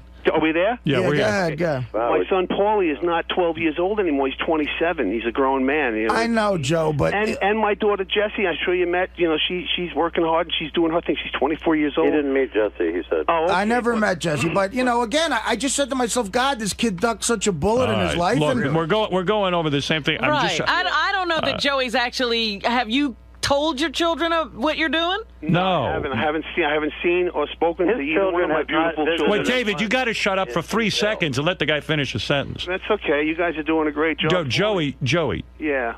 You said you were interrupted. David jumps on every line you say. What did you say? You haven't seen your kids how long? I haven't seen Paul or Jessie since I went into the county, and that was January. I haven't seen them. So it doesn't sound like... I've called and left messages for Paulie, but I haven't heard from any. I haven't heard from them. I know that they want to see me and speak with me, but I haven't. And you know, for everything that everybody says about me, and we've all ducked this whole thing, just gotten through it. I am a very sensitive guy, and I know you guys a long time. And Howard, you were the only one there back 15 years ago when all this shit jumped off, and you were really the only one who gave me the chance to speak. Honestly, you really did. You know, all right, all right. Well, everyone's just saying to you, better think this through. I haven't seen my kids, and I really need to, but I just got out like 8 days ago, and I'm dealing with so much There's something wrong here between you and your kids if you haven't seen them for that long, so I would think real hard about whether or not you should see Amy Fisher. I have a question. But on the other did they hand, visit him in jail? No, he said no. He hasn't seen them. No, I didn't want them to, guys, because it's a real shitty place to be, even for the people who come to visit inmates. It's a bad place to be. All right, thank you, David. David Kreef, Joey Buttafuoco, thank you, and keep us posted on what happens now between. You got it, man. All right, very Listen, good. guys, honestly, I hope everything turns out all right. I really do. Thanks, Artie. Thanks a lot. Thank you, guys. Bye, right, Robin. Bye. Bye. All right. Bye, Howard. You let that guy have it in there. Yeah, I have no more energy. I don't know. There's something about it that struck me the wrong way. And I did meet Joey's kid, and I felt bad. I don't know. I feel bad for the kid, and now it's just. I mean, this is how anybody could disagree with what we were saying in there is beyond me. Well, you were dead on, and you've been in show business a long time. Does he remind you of a lot of the creeps you've met? I don't know, man. I tell you, I've met some creeps, but that takes it to another level, man. That's creepiness at level red. I don't know.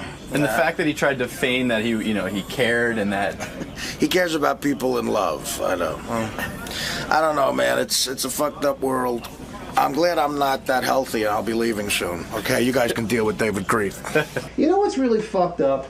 It's like everybody has a second chance. Everybody should get a second chance, except me. I'm not allowed to have a second chance in my life, I guess. You know, Mary Jo, God bless her, she's got a new guy in her life, and she's happy, and that's good. You know, my children even got a second chance in life because they were very young when all this happened to their mom, and it's, you know, they got a second chance to move on. And like Ivanka always told me, that's why I fell in love with Ivanka.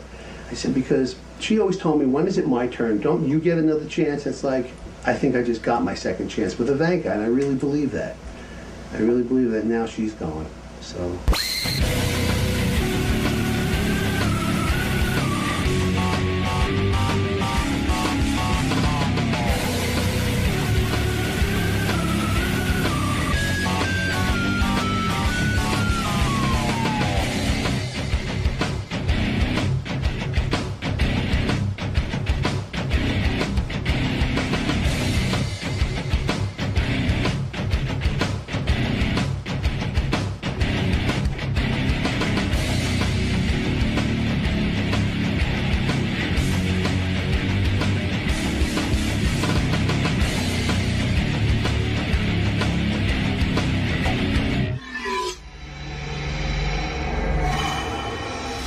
Good to see you, Jonathan. Thank you.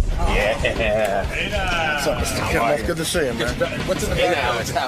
How are you? Good to see you. Everything good? This is my computer. I don't know what kind of undesirables you guys are going to have in that room, so it's going to be plenty. May I start by asking who's the hot blonde in there? That's Cleto's girlfriend. Okay. Whose girlfriend? Cleto, my band leader. Yeah, what's up? Wide awake. I've been up for a while. I didn't realize I was late. I thought I was supposed to be here at 7:10. So I apologize. That's fine. Jimmy Kimmel, who I enjoy and, dare I say, love. Actually, you had to explain your relationship. I thought it was very interesting, you explaining your relationship with Jimmy to Adam. I was upset when Jimmy left my house. Jimmy came over for a week in the summer, and when he left, I was actually upset. I was shocked. You were sorry to see him go. Yeah, I was like, wow, I feel an emptiness. Well, when Adam was here, he explained to Adam, he said, you know, I don't know what happened. I thought you would be my friend, but I like Jimmy better. Yeah, I always thought, like, Adam, like, when I first met you two guys, like, I didn't really know anything about you guys. And then I thought, well, maybe Adam's the more talented one. He is, actually. He's just not particularly considerate. You'll never hear from him. I mean, Adam lives an 1/18 of a mile from my house. I barely ever see him. Really? Is that right? Rarely hear from him. Oh, yeah. He'll buy houses and not tell me. It's weird, like, and then, like, I started to get to know you. And then I started liking you better. And you even said to me, you said to me at the beginning, I remember you even said to me, I'm surprised you seem to like Adam better. I called you at one point. I think I said it on the air. I think we had it. You even said it to me in a private phone call. I'm sure. Yeah, and I said, I know I'm calling you, but I know you like Adam better. He goes, well, you offered Adam a job. I go, yeah, I guess maybe I do think he's more talented or something. And then all of a sudden there was a switch. Yeah. And now I like you better. You know, yeah, I'm like, Adam's like the head cheerleader, you know. Initially you think, oh, I'm really attracted to this great beauty. And then I sneak in, you know, president of the student council. There you go. And then you and Sarah got, you know, we went on vacation together for a couple of days, and then you came out to my house, and I really, like, I enjoyed being with you. Like, we would go fishing together, and it was like... He was a good fishing buddy? It was very Brokeback Mountain. I mean, Who's the girl? Who's the girl? Oh, Jimmy. I suspect that, like, Jimmy has a lot of male friendships where he's a good guy and can relate to people. And he can, actually converse and enjoy keep them. In touch. You know, he does all the things that could make a friendship. Yeah. And this is so rare for me. I don't ever like hanging out with anybody. Yeah. So it was really nice to, like, kind of have a male friend. But is Jimmy doing all the heavy lifting? No, it's not like that. No? Right? I mean, we just Did hung. you start it up, though? Did you have to get it started? I think the moment where we really fell in love was we're out on that little boat together in the middle of the lake. Fishing. And I was goofing on Howard because he was so scared of this beautiful swan that was in the lake. Oh, no, you were afraid of the bird? And then this thing reared up and spread its wings, and I almost jumped in the lake and started swimming back to the house. Like, you gotta be kidding me. Oh, that's funny. Yeah, we were like the Two Stooges. I go, there's a swan that, like, they attack you. So it started attacking, like, it started to swim in, and I ran, and then Jimmy goes, he's laughing at me and everything. All of a sudden, the thing starts running after him, and he runs. I grabbed the oar. I was ready to fight the swan. You were going to fight back. Yeah, that's going to look good, beating a swan over the head. That's a great headline. Kimmel kills swan. Yeah.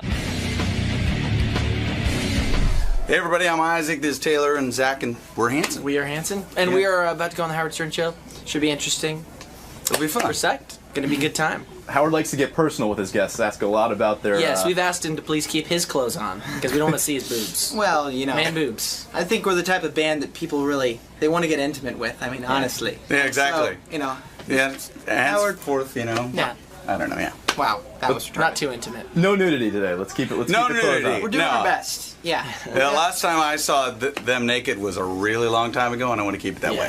All right, fellas. Have fun. We'll see you inside. All right. Jimmy Kimmel is with us. Jimmy Live, weeknights at 12:05 on ABC. I'm happy to have as my guest Hanson. Hey, thanks for having us. All grown up. Yes. Yeah, what happened? You didn't come on when you were young. Yeah, we tried to get you guys in there. I think it might have been dangerous for us to come on. I think your parents maybe stepped in. Maybe they thought better of it. maybe, yeah. Somebody that was smart at that particular point was like, you know what? that might be scarring for an 11-year-old. I think it's a mistake now, to be honest with you. You know, it could be. I still think you're too young. Come back in 10 years, then you'll be ready. Yeah, we're psyched to be here. Boys, what's it like? How did you get discovered? Was your mom pushing you into this whole thing? You know what? We just were completely, overzealous, I think. Yeah, I think we kind of had the antithesis of stage parents. It was kind of like we were dragging them to the gigs, not the other way around. Well, but I mean, clearly we had a lot of help. I mean, I was 6 when we started singing. We played our first gig when I was 6. I was always so angry with you guys. You were young, and you were like, you were probably getting laid more than I was. They weren't. And I equate everything in my world with who's getting laid and who isn't. Sure. Right. And I mean, okay, you were 6. Maybe you weren't getting laid. Maybe you were getting jobs. I don't know what you were getting. Who started them with instruments? I mean, who told you to pick up a guitar? I think it was Isaac. You wanted to play guitar because he loved Chuck Berry. So he was like, I want to play guitar. And obsessed with Johnny B. Good. And the first stuff I heard was like 1958 stuff like, Chuck Berry, Little Richard, Eddie Cochran. And then you got the other guys into it? You said, well, you play this and you play that? Well, actually, the greatest story about it is the fact that we started writing songs and we were just singing. Nobody, we had like, who wrote guitar Umbop? and keyboard. The three of us. We wrote it when I was 8. Around? Yeah, I was 8. Just screwing around and you wrote that. Boy, wrote a hit song when you were 8, huh? Yeah. That's crazy.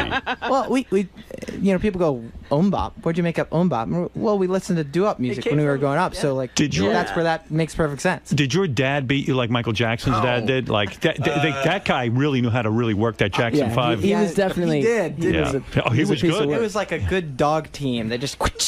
So nobody beat you. No beating. No, I don't think our dad would understand that. Like he was the guy that like he'd come home from work and like my mom would be like, the kids were like they were totally like screwing up today, and then he'd be like, okay, come back here, and then he'd pretend like he was supposed to like give us a swat or something. But you guys were clearly way more talented than any of the kids in your high school. I mean, you guys actually had a professional sound. They weren't even in high school. He was 8. They were 8. Well, we were homeschooled too, which is interesting. Oh, that's right. Who homeschooled you? Your mom? Yeah, our mom. No kidding. So you never got out of the house. No wonder you joined a band. Are your parents? Good point. Are your parents the only way for us to get out of the house? Are your parents still married? Yeah, they're still married. They're still married. Like it's a healthy relationship, right? Pretty healthy. And what did they do with all the money? You guys sold something like 16, 17 million more, 25 million. How many albums did you sell? We sold 15 million. 15 million. Yeah. So there's got to be some dough hanging around somewhere. There's, we've been lucky to, we can survive.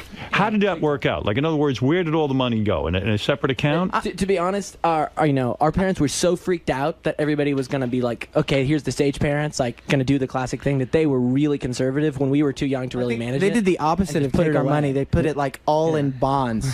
Good. It's like, so there is. So in other words, you guys don't have to work the rest of your lives, do you? So all the money's there? Well, my God. Well, except for the money that we've thrown at we started on record company, so we're spending money on that. Yeah, that's and is that wise to start your own record company? Not at all. I mean, why risk your own funds? Why stay in the music industry? It's like the worst industry to be in, period. But honestly, Howard, it's kind of like you being here. It's serious. It's like the decision to be in control and to know your audience. I mean, that's what it was. But how do you promote your music then? And doesn't the record company go out and get you on radio and all of that? Howard's on Howard Stern. That's true. That'll sell enough records. That'll sell enough records. Actually, what we said was we're just going to quit. We're going to not do anything else except for we're going to focus on getting on Howard Stern in that way. We want to be the. But wait a minute. You bring up a point because they were a young band. You had a record. You were on a record label, and you had a great deal of success. And then what happened? Well, basically, Universal and Polygram became one, and we were part of a complete, basically a clusterfuck of labels that were forming together. I mean, you've seen, like, basically that was the biggest merger ever, and we went from a Mercury Records, which is this classic kind of rock and roll label, to a rap label. We went to Island Def Jam. So we were on Island Def Jam. Wow. So we were like, you know what? I don't see Hanson Def Jam working. But weren't you like kids, so they try to force feed what you should put out? And definitely there was some of that. We made a documentary about our last record, not the record that's coming out now, but the one before it, where we left our label, and it kind of shows people that all the crap you go through, it's not even force feeding, it's just the fact that right now in the music industry nobody knows what the hell they're doing, and you've got these A&R people who are supposed to be keeping your project going, and they're just jerking you around. Why didn't you try doing gangsta rap? I mean, certainly you boys could do that now. Well, it was the whole Yeah, exactly. We just do the beatbox. I can't believe this kid's 6 years old. It's unbelievable. That's very mature. Now, here's something I was surprised to learn. All three of you are married. Yeah, I remember when they started getting married. You were in your. One of you was still in your teens, right? You married when you were a teenager? I got married. Well, you have to think about this. Like we just said, we started playing when we were really, really young. Honestly, I would have never said that I was going to get married young, but when you're 19 or whatever and you've been doing your career thing for almost 10 years already, you're a completely different headspace than most like 19 and 20 No, you're not. You think you are. You'll be divorced in a few years. Trust me, all of you. I've been married for 5 years. You have been married 5 years is And nothing. I have 3 kids. You have 3 kids? Yeah, they started doing everything. Hey, what can you say? Do they Doing say? everything's not good. Yeah. Now, did you We get are married? certifiable. You guys are super religious, right? You're born again types, right? We've all grown up, in church. In church. Yeah. So maybe Well, I that. was surprised to hear you curse just a second ago. Yeah, me too. I was shocked. I was a little shocked too. What do you mean? But you know what? But here's the thing. You're super religious in this and that, so you're probably encouraged to get married young. Did you have premarital sex? Did you have premarital sex? My kid was born 7 months after I got married. So okay, so you Mine was did. born 4. Yeah. All right, so you boys do have premarital sex. Did you bang any other chicks besides your wife? You know what? That's a no. I made one promise to my wife that said we wouldn't talk about that particular thing. Did you have a sex life before your wife? Because I'm worried about it. You didn't. Yeah, no. You didn't. It's unfucking believable. Bop. Bop is right. That's what it's all about, you know. How come I'm you not worried wearing, about you. wearing I'm going to wedding tell you rings? why. Because if I was your father, I'd sit you down and say, listen, I know. I got married young. Yeah. You know, there are things to experience in life. Yeah. 5 years, nothing. 10 years. 15 friggin' years. You're still going to be a young man. Yeah. And you're never going to have any other poontang. Yeah. That's true. You don't look at other women? Dude, I mean, are you kidding? Of course, everybody. You're surrounded. Guys, good-looking boys. Yeah, of course, guys see other women. But the thing is, honestly, everybody's got their own. Zach, track, how old are you? 21. 21. When did you get married? Last year. Last year, 20 years old. Yeah. Yeah, I did Now, that. where do you I meet? got I'm going to married. smack you right in the head. Where do you meet these girls? In the Or south. shows. In the south. At the shows. Oh. Yeah, no, I mean, Are they super hot? These broads? Yeah. You know where they're going to fuck a lot of chicks is before they marry their second wife. That's right. Between the first and the second wife, they'll make up for lost according to time. Howard, we won't have that problem because clearly we're all going to be divorced in a couple You will years, be. maybe tomorrow. Yeah, exactly. So You guys think you know everything. I got married Trust at 20. Me. Yep. Yeah. Jimmy's Guess divorced. what? Yeah. I met my first wife, 19 years old. Hey, boys, I've been through it. Yeah. Yeah. But how long were you married, Howard? What? How long were you married? What? How long were you? 20 years. 20 years. Yeah. And listen, Yeah. I'm just saying That's it's, great, it's though. too That's young better to than- make that kind of decision. Yeah, well, that's better. I mean, that's amazing that the 20 years. I mean, Right, that is that's a amazing. But is that what you're shooting for? Yeah. You're shooting for a good 20? 20 you can do. That I understand. No, but it's better than 20s are walking the Zach, you didn't have premarital sex? No. And you didn't. And this is the first girl you ever had? Mm-hmm. Oh, no. You've never had sex with a different woman? No. You got to be shit. How far did you get? I mean, what would you do before you... Yeah, What would you do? What's the rules on you religious guys? You know what? You know what Here's I the read? deal. I'm going to tell you what I read about religious guys. Can I tell you something? These kids now who take the vow of chastity until... We're not one of those kids. Right, but listen to this. They're saying those people who hold out for marriage have more STDs than the ones that don't. Because you know what? They end up banging in the ass. Oh! And I could say that. You boys are advanced. The thing is, it's not a religious, like someone has some cloak I hear over you, but It's okay, just you got a it's moral just thing. Just a personal everything. You're nice everybody's different. boys. Yeah, I like that. we're I just- understand you're not out banging everything that walks. I respect that, but you can bang a few things. Yeah. As long as it's on my kids. So, anal... As long as they're not yours. But anal is allowed before marriage, right?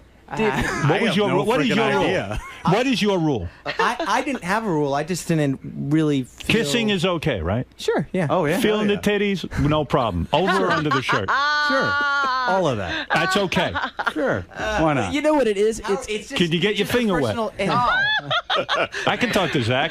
He's 21. Well, obviously, the other two got No, more no, than no, I their understand. fingers But could you wet. get your finger wet before you get married? I'm asking your personal rule. I understand it's a choice.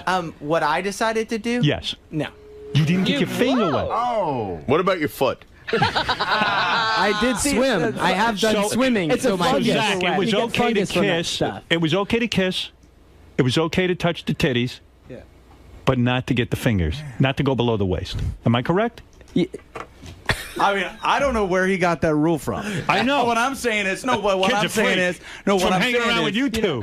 No, what I'm saying is, I don't think any of us really thought about it that way.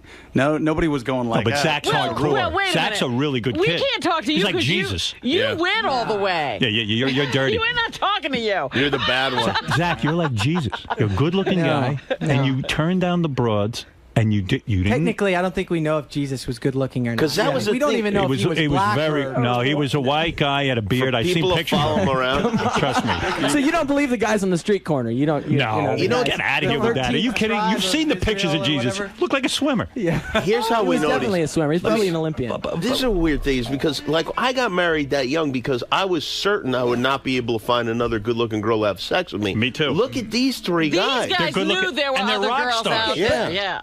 I don't understand this. We are not that good looking. Oh, no, you are. We just don't give a Look at shit us and then look about- at you. about being good looking. No. I hate Here's that. the deal. You could get a lot of women. You got the music. Right. You guys are talented. If they didn't play You a got lick of money. music, they'd get girls. Yeah. Look at these You three. could get They pussy. were singing, and the girls were screaming. You never banged the Playboy Playmate or anything. No. You know what, Dude. Howard? Honestly, in all truth, every guy, you're a guy. I mean, it's like the Wayne's World thing. Swing, swing, swing. I mean, you see women, you're attracted to them, but everybody had. You're gonna change. That's just who we are. And for that matter, none of us, like, every guy had their own thing. Like, Do you nobody look at was internet looking at porn? the other guy. Do you look at pornography You on guys the beat internet? off to porn. I mean, I try not to, you know. But you do. Yeah. But you Well, you failed. You know, Every- what's the statistic? Why try not? 90% of men say that they Isaac, you masturbate, beat and off, right? 10% say that they don't, but they're lying about Isaac, it. you 10% are beat lying off, about right? it. Yeah. You seem to be real honest. Mbop is about beating off. Yes, It is? exactly. You're totally right. Is it about beating off? No, it's actually very serious, strangely. It's a very serious Well, let song. me get back to you. What's more serious than beating off? You grew up in famous, good looking. Right. You meet. Rich. Where did you meet this broad you married? I Honestly, met her at a concert. at a concert. All right, she was a fan. Well, No, she people was used to ask us. we did a thing for Macy's. She was modeling for that, and somebody who worked for us. So she's a invited- hot chick. There's no she's question. hot. I understand. She's that. beautiful, yeah. Then you're going out, and she probably even said, "Hey, listen, man, I want it. Give it to me." Yeah, she didn't understand these rules, did So she? you're like the chick. You're holding out. You're like, no. I'm serious about you. running away from her. And she's a Southern girl, dude. No, she's a got. Southern She belle. actually You has don't understand integrity. the South Yeah. if you're saying that I about a don't- woman from I'm Atlanta. just trying to understand. So did you have like wicked blue balls every time you were around this chick, or did you beat off at home? I mean, what did you do to get through this? This is incredible. It's a talent, you know. How long she did you older? know her? Yeah. She's a couple years older. She's 2 years older than I. Oh, yeah? We dated for 5 years. 5 years. 5 years. You never went below the waist. Wow. You made out with her. Yeah. And you get a wicked boner.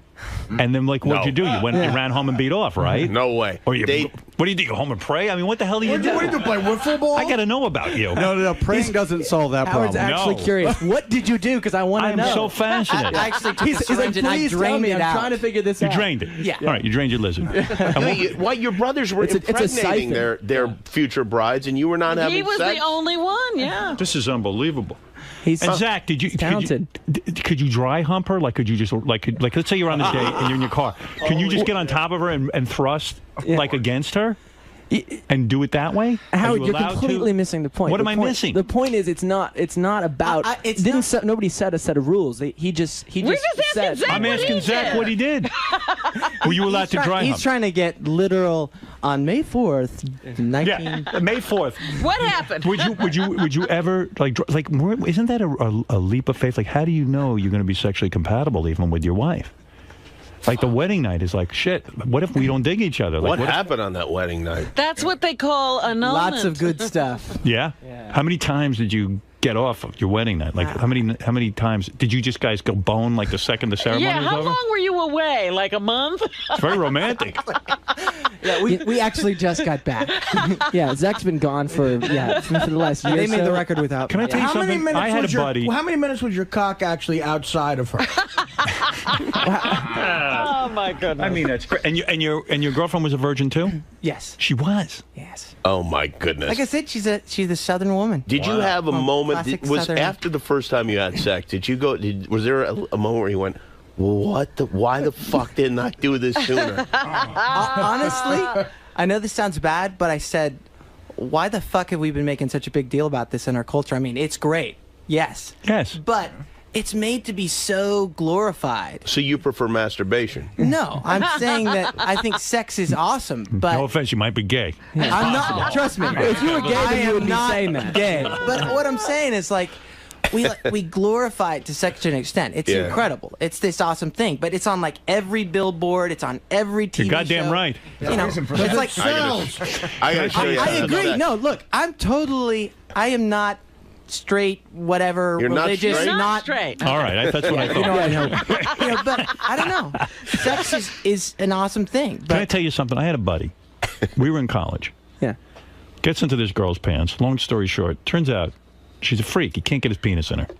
Dry as can be. You know what I'm talking about? Sure. Okay. The desert. He finally gets in there. He comes home and he says to me, "Take a look at my penis." Now, listen to this. He shows it to me. It's black and blue. That's how much work he had to do to get into this Look like chick. Jeff the Drunk's ass. That's a problem. Now, can I tell you something? What if on your wedding night you get there? Who knows? She locks up on you. Whatever. She's got a psychological problem with sex. Right. Turns out she's even a lesbo, and you didn't even realize it. She didn't even realize it. And then if you punch her... But if you're trying to figure out whether she's a lesbian by whether you can get, whether you can get it on with her literally, then you're completely going down the wrong. You think so? I don't know. You can figure that. Believe me, you can figure that out without actually having to take her. You boys, your parents did a good job with you boys. I never met boys like you. Yeah. I mean, this is unreal. I mean, the thing is, this is not. We're just guys who. You know why I like you boys? You're not like a Paris Hilton type, or like you got famous and you didn't like turn into complete morons. You didn't turn into morons or. In fact, you almost went the other way. You went moronic in a real weird way. Mostly guys like you turn into jerks. There's got to be a happy medium. Do you have any brothers and sisters? All I gotta say is, fuck you guys. Come on, jeez. No. Do you guys have any other brothers and sisters? Yeah, there's actually 4 underneath the 3. But they're not talented? No, not at all. Probably jugglers or something. They're not really. They can probably fart at will. Are they all ugly? Oh, stop They're all ugly. There's 4 other horribly of you? disfigured. You guys can't find broads to fuck you in Atlanta. Ask the Falcons and the Hawks where they find them. Believe me. No, dude, it's not a matter of finding them. And your it's just a matter of wanting them. And your parents like you 3 the best out of all the kids, right? Of course. I would think so. No. I would. I don't know. I don't know. I'd have to ask them. We're pretty nice. We bring pretty extra nice gifts every month. You're good dudes. Yesterday we were back. But what do the other kids do? They just sit around living off the fat of the land? They don't even have to pick up an Well, the oldest, it's 18 and 16 and 13 and honestly, the thing is, we 9. did our so own- they're all pretty young. We've been mean, almost like most people, even in our family, aren't as crazy as we were. Robin, Start being a band when they were that You young. know what they do, Robin? They do the same thing I'd be doing. I'm 400 pounds sitting by a pool on Tuesday afternoon at 2 o'clock, and someone says, "What do you do?" I don't do nothing. You know, my brother wrote that song, Mbop. I'll tell you, Hey, man, in my if you need someone family, I have a sister. Yeah. Okay. And my parents have totally forgotten her. That you have a sister? That's right. Because I'm famous. Sucks for her. Absolutely. She's probably had I'm some famous. real Do you still keep psychological in touch with problems. her? I'm the favorite child. Of course I'm in touch with her. Yeah. I mean, You like to remind you her still that you're talk the to her. favorite. I call her up, I go, ha, ha, ha, ha, ha. I'm the favorite. Is she an older sister? Yes, no, I'm just kidding. So she beat you when you were. She was, No, it was she's the brother great. sister. I send her all my clippings, let her eat her heart. They're in touch. She doesn't have the main number, but they're in touch. All right, and when you watch American Idol, do you kind of laugh at that? Because I yes. love what you supporting this NGI thing, because I think ultimately I've been talking to different people about it. I think in the end it's going to be that the worst one really does win, and it's going to turn into that, and they won't be able to stop it. Right. Because ultimately it is just about the kind of the shock and awe of I mean, like the whole. It's not about Hung talent; thing. it's about entertainment. Though there have been some talented people that have won. I mean, there Actually, fellow Oklahoman, Carrie Underwood. Yeah, she's tearing up the country chart. But yeah. Didn't you think when you got married at 19 that you had it all figured out too? Like, didn't you think, well, yeah, of course it's going to last forever? No, I wasn't. I didn't know what I was doing. Anything. He said, "I do not know what I'm doing." But if I was Hanson, I would have known. I would have known too. Well, you know what? I always think of the Kobe Bryant thing. We were talking to Magic Johnson just before Kobe got married. He said every one of us has tried to sit him down and tell him, but you can't. You can't tell a 19-year-old who's making hundreds of millions of dollars. Zach, you never answered the question. How many times did you get on with your wife the wedding night? Was it like 5? Yeah. It was. Wow. It was exactly 5? I'm not going to divulge exactly. Why is that? It was, I don't know. Because he wants to stay married. It's a respect thing to my wife. It's Really? a respect thing to my wife. She asked me not You to actually really divulge respect that your stuff. wife. I do respect Wow. my wife. All right, She's okay. far more talented than I am. Yeah, I know. Yeah, we are. We have some rules. You're making us feel bad about ourselves. I'll be honest with you. Yeah, I mean, you seem a little too perfect. You know, it's whatever. But I wish I could Fuck adopt it. you. You know, it's just. Everybody's got their own preference. Yeah. I'm not Well, telling we'll be everybody, watching don't you. have premarital sex. I'm We just saying will I be did watching it, and that you. seemed like the right thing to do for You me. See boys- if this thing works out. You boys smoke a little weed or a little heroin? What do you do? We smoked. Yeah, we've definitely smoked. But we're more tobacco thing. We're We more smoked a I'm weed. I'm more of a cigars, cigarettes, you know. Ike had some stuff. There's a terrible story. Ike lost his mind smoking weed in Amsterdam. Oh, Yeah. dude. Out of Oh, yeah? He smoked a AK-47, and you're like, Ike, do you not expect to lose your mind when you're drinking something? It was named It's after like, an assault rifle. I had no idea it was hash.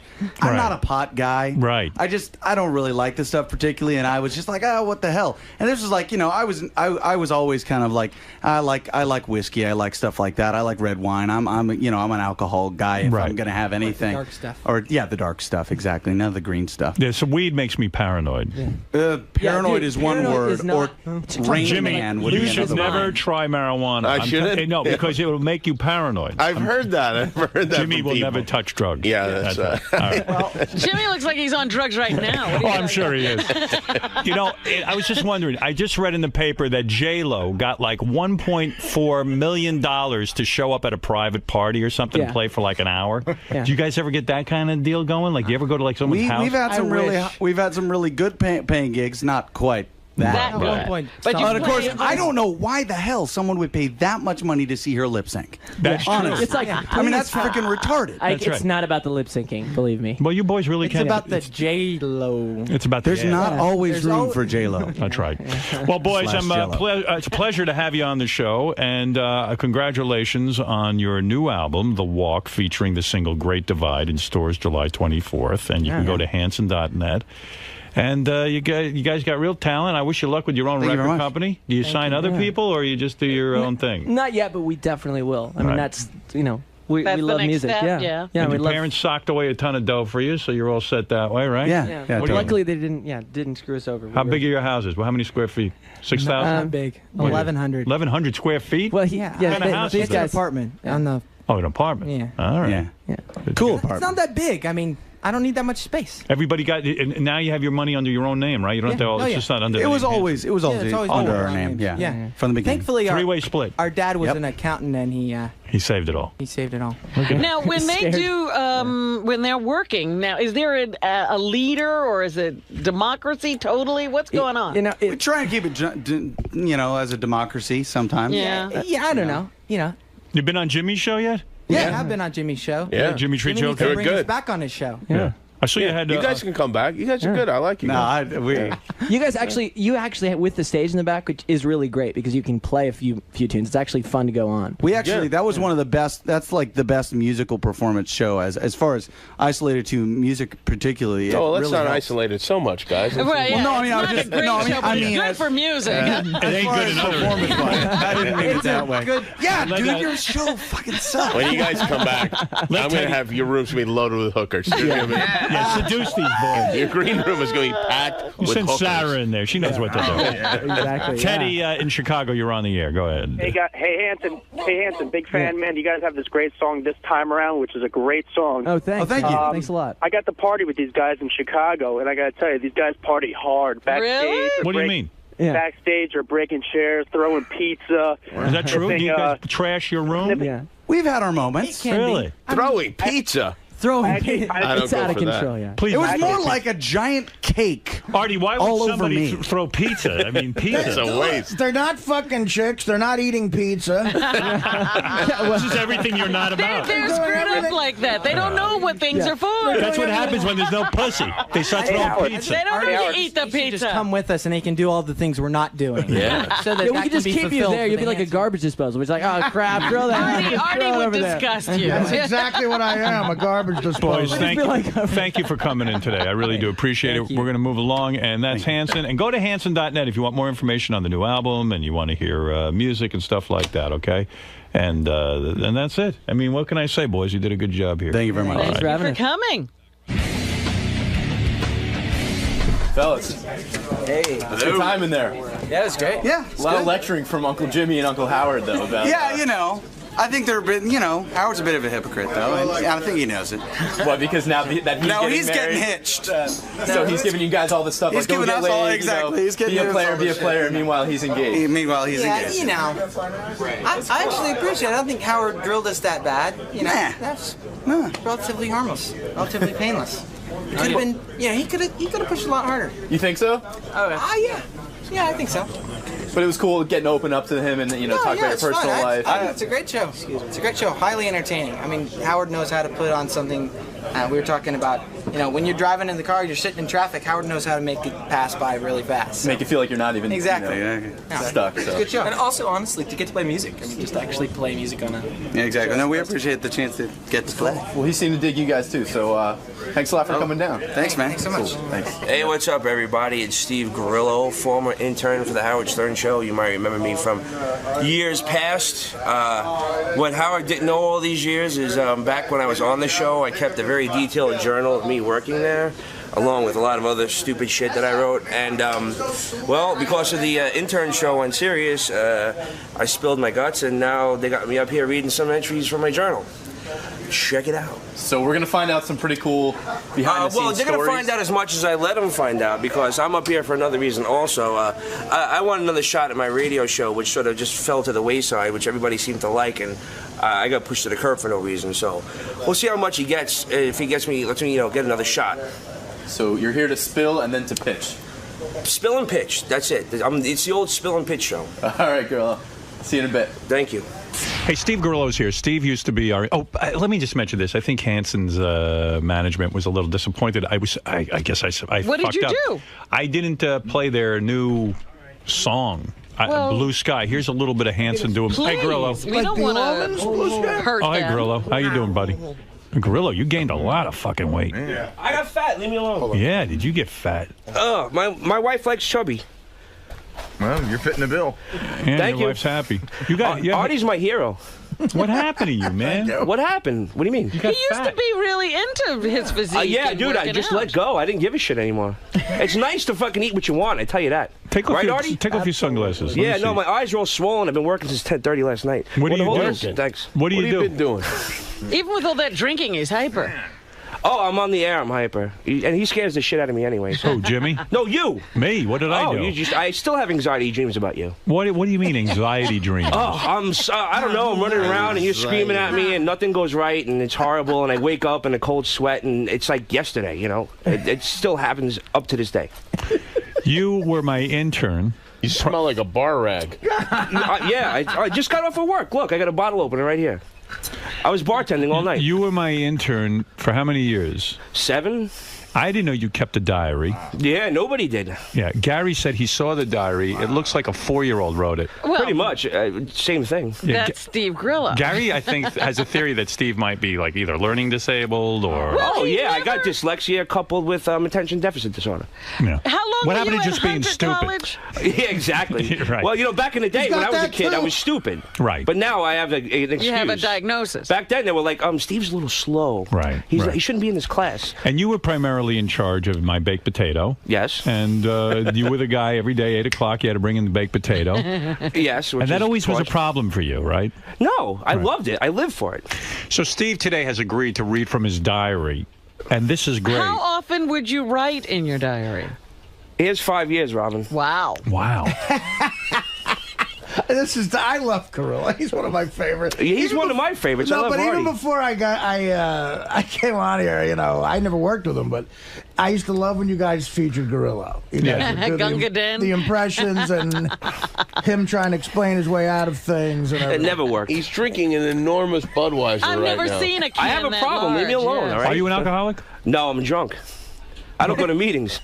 Oh, an alcoholic goes to meetings. Yeah, no. I just like to drink. I was working. I figured I'd come in with a little buzz. It'd be fun for you guys. Yeah, all right. Well, and, I waited so long, I lost my buzz. I figured I might as well start drinking again. Somebody said it was funny listening to Grillo read his own diary because he apparently can't even read. No, what he writes. No, not at all. Not he at all. was so funny because even as an intern, he used to say that he loved to write. He was writing scripts, and we had him come in with that Simpsons. See, here's the thing. I got a gold mine man sitting here. Like, you should hear some of the shit that I wrote. I didn't know what the fuck I was thinking. But it's brilliant. And before, I'll read you a couple passages, wet your palate, but I want to talk about getting my show back on the air. All right. Well, why don't we hear some of your diary? I'll give you a little taste, but you're going to get hungry for it, and you're going to want the rest. Because I got 5 years here, pal. Ralph said to me he would tune in, if we would give Gorillo 5 hours to read all of his diaries, he would just tune in and listen. I'll read you the shit about, me being here, but everything else, that's off limits. There's other shit in there, too, huh? What do you mean the other shit is off limits? Why? Well, it's because about people that probably don't want to hear me talking bad about them. All right. Ex-people, family people, stuff like that. Former people that are no longer in my life that I don't want to talk about. Oh. And it's really probably brutal. I was really nasty. I was a nasty prick, that's for sure. All right, well, in your book, you're allowed to do that. Well, what have you got picked out for us today? Well, let me see what I can find here, Robin. There was one point where I left the show, and it was like the first time that I was going to come back on the show. And it was like one of your birthday shows right after I left. Okay. And I had called Gary thinking I wouldn't have a problem getting on the birthday show. I called Gary and he was like, well, I got to call you back. I was like, call me back? Wait, it was me like, okay, no problem. So Gary calls me back and he's like, all right, well, if you're going to come on, you have to sit with the whack pack. I was like, wait a minute. So you were really insulted. I was like, I didn't think I belonged to sit with the whack pack. Right. So to redeem myself, at that time I was standing in on The Sopranos. That's what they said, by the way. Right. Yeah, exactly. At the time you were a stand-in on The Sopranos. I don't want to sit next to the gorilla. It's a fat for boy. So anyway. Read the paragraph. All right, so listen. Let's hear from your I walked in, right? I redeemed myself by bringing the kid from The Sopranos and Mia Tyler, Steven Tyler's daughter. And I walked in, and I saw you and Robin at the podium. You didn't see me, and you saw me, and you went, "Oh, look, there's Gorilla." And she pointed to you, and you went, and you didn't see me. You went, "Oh, who cares?" And you blew me off. Howard, right. He didn't hear this. He saw you mouth the words, "Who cares?" I know what I saw. I don't care what if God came down off the cloud right now and said that's not what he said. Bullshit. You mean you didn't hear me say who cares? You would argue I with know God. I saw you. Know what I said. You went, "Oh, who cares?" And you threw your hand like but this. But you didn't hear and you it. went. Oh, and really? you didn't know, and then, well, let's hear your passage. Oh, well, right, I gotta find. Hold on. All right, now he's got to find it. I gotta find it. Well, you got all those yellow slips in there. What are they for? I don't know what year this shit is. I don't know what you want to listen to first. I can't even. You brought it up. I did. You brought it up. I didn't bring it up. You brought up the story. Yeah, we asked you what you wanted to read. Can I tell you something? Yeah. I told him 3 specific passages to have ready. I swear to God. Hoo ha ha. Birthday show. Here we go. Okay.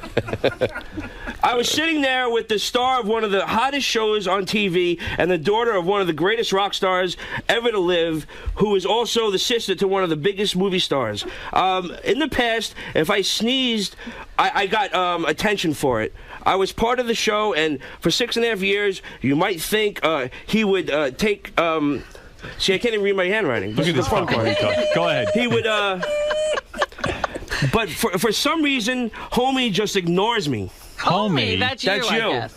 When he started talking to Robert from The Sopranos and didn't even acknowledge the fact that I was there, check out how cool this kid Robert is. The fucking kid was like, "Hey, Howard, I'm sitting next to Steve Grillo. He's my stand-in." And Gary made some wisecrack about, "Oh yeah, that's show business," but he just steamed right past it. Then fucking, then the fucker just goes, "Oh," and moved on. That, to me, was a fucking kick right in the face. Now, Steve, let me tell you something, because this is something you could never understand. Of course. That was nice. Yeah, that was good. When somebody has a radio show. Somebody, you. And I'm doing particularly a birthday show. It is very confusing to I wasn't asking you to suck my dick. Just, hey, what's up, Grillo? No, Steve, that wouldn't it wasn't about you. That I would devote time to you another time, but it was a big show. It's like if Jimmy gets, I don't know, Robert Plant to walk out, he's not going to go, "Hey, there's the guy with Robert Plant." On his primetime special, he's not going to be dealing with his uncle. Listen, right. That's fine with me. I'm not mad no more. Who He's knows? not mad but no you have more. this thought that, like, you see, everybody thinks that, like, I'm supposed to, like, fall apart when I see you. Oh, no. I don't think that. I worked with you long enough. I was in the middle of doing a show. I saw like Tommy Mottola come up to you one time. You didn't fall apart for him. Of course Why would I think you would do it for me? But it's not a question of that. When you're doing a show, dude, when you're doing a show, Did I'm not he sitting not there. even say hello to you? No, he said, "Who cares?" You were there. Did you hear me say, up. "Who cares"? I saw you. Oh, you read my lips. Oh, I read them clear as day. The fact but of the I'm not matter mad at is, you, bro. It's okay. No, listen, I'm just explaining it to you. You think it's easy. I'm sitting there trying to entertain millions of people. You couldn't say hello? No. It's irrelevant. The audience doesn't want to. Have you ever listened? I'm not talking even on the air. You didn't say hello to him off the air. Probably not. Not at a birthday show. I'm completely distracted. Well, it was the first time I had seen you since I left the show. Yeah. So to me, Who cares? No big hug, nothing. I told you, I didn't want like love. I just a little, hey, what's up? Yeah. It would make me feel good. What else do you have to read for us? Jesus Christ. Remember that time I sent you that note on Lotus Notes and I asked you not to read it on the air and you did? All right, go ahead. I just found that. What was the note about? It was when I was deciding to leave the show. Hold on, give him a half hour. Yeah. Thank you, Jimmy. It was when I decided to leave the show. Yes. And I sent you a note, and I was kind of confused, and I thought maybe I can confide in you for like 1 second. All right. And what was the note about? I was like, dude, I'm confused. I know you probably want to read this on the air, but please don't. And you did, and I knew when I read it that Gary asked for a lot of shit. I got it right here. Why are you unprepared? Go ahead. Right here. Yeah. Okay. Last week, being distraught as I have been for the last 100 months or so, over career purposes, of course, I wrote a letter to Howard on Lotus Notes. It basically expressed how fucked up and confused I am, and I asked him for advice. Does he smell? It's a big burp, a big beer burp. It's terrible. I'm Jimmy, come on. No, keep going. I don't mean to interrupt. Please don't. Thank you. This is my moment to shine. And also asked for him to keep it between us. Now, I'm sure if I'm reading this 20 years from now, or if someone else is reading it, you're probably saying, what the fuck, are you stupid? You didn't think that he would read it on the air? Well, I thought for one fleeting moment in some way, then out of desperation, that I thought he might not. But I take a step back from that now, and it's his job to take that on the air, and as you can expect, no fucking way he read it. It was brutal, embarrassing as any other time. My eyes were wide open, and it was opened up a little bit more, and I'm going to do everything I can to move on. I would actually give you an hour to read your diaries on the air. Oh, I got much more. If I take time and figure out what I wrote, it'd be interesting. No, don't even take any time. No. Shirley said these are the exact diaries that you find in a serial killer's home.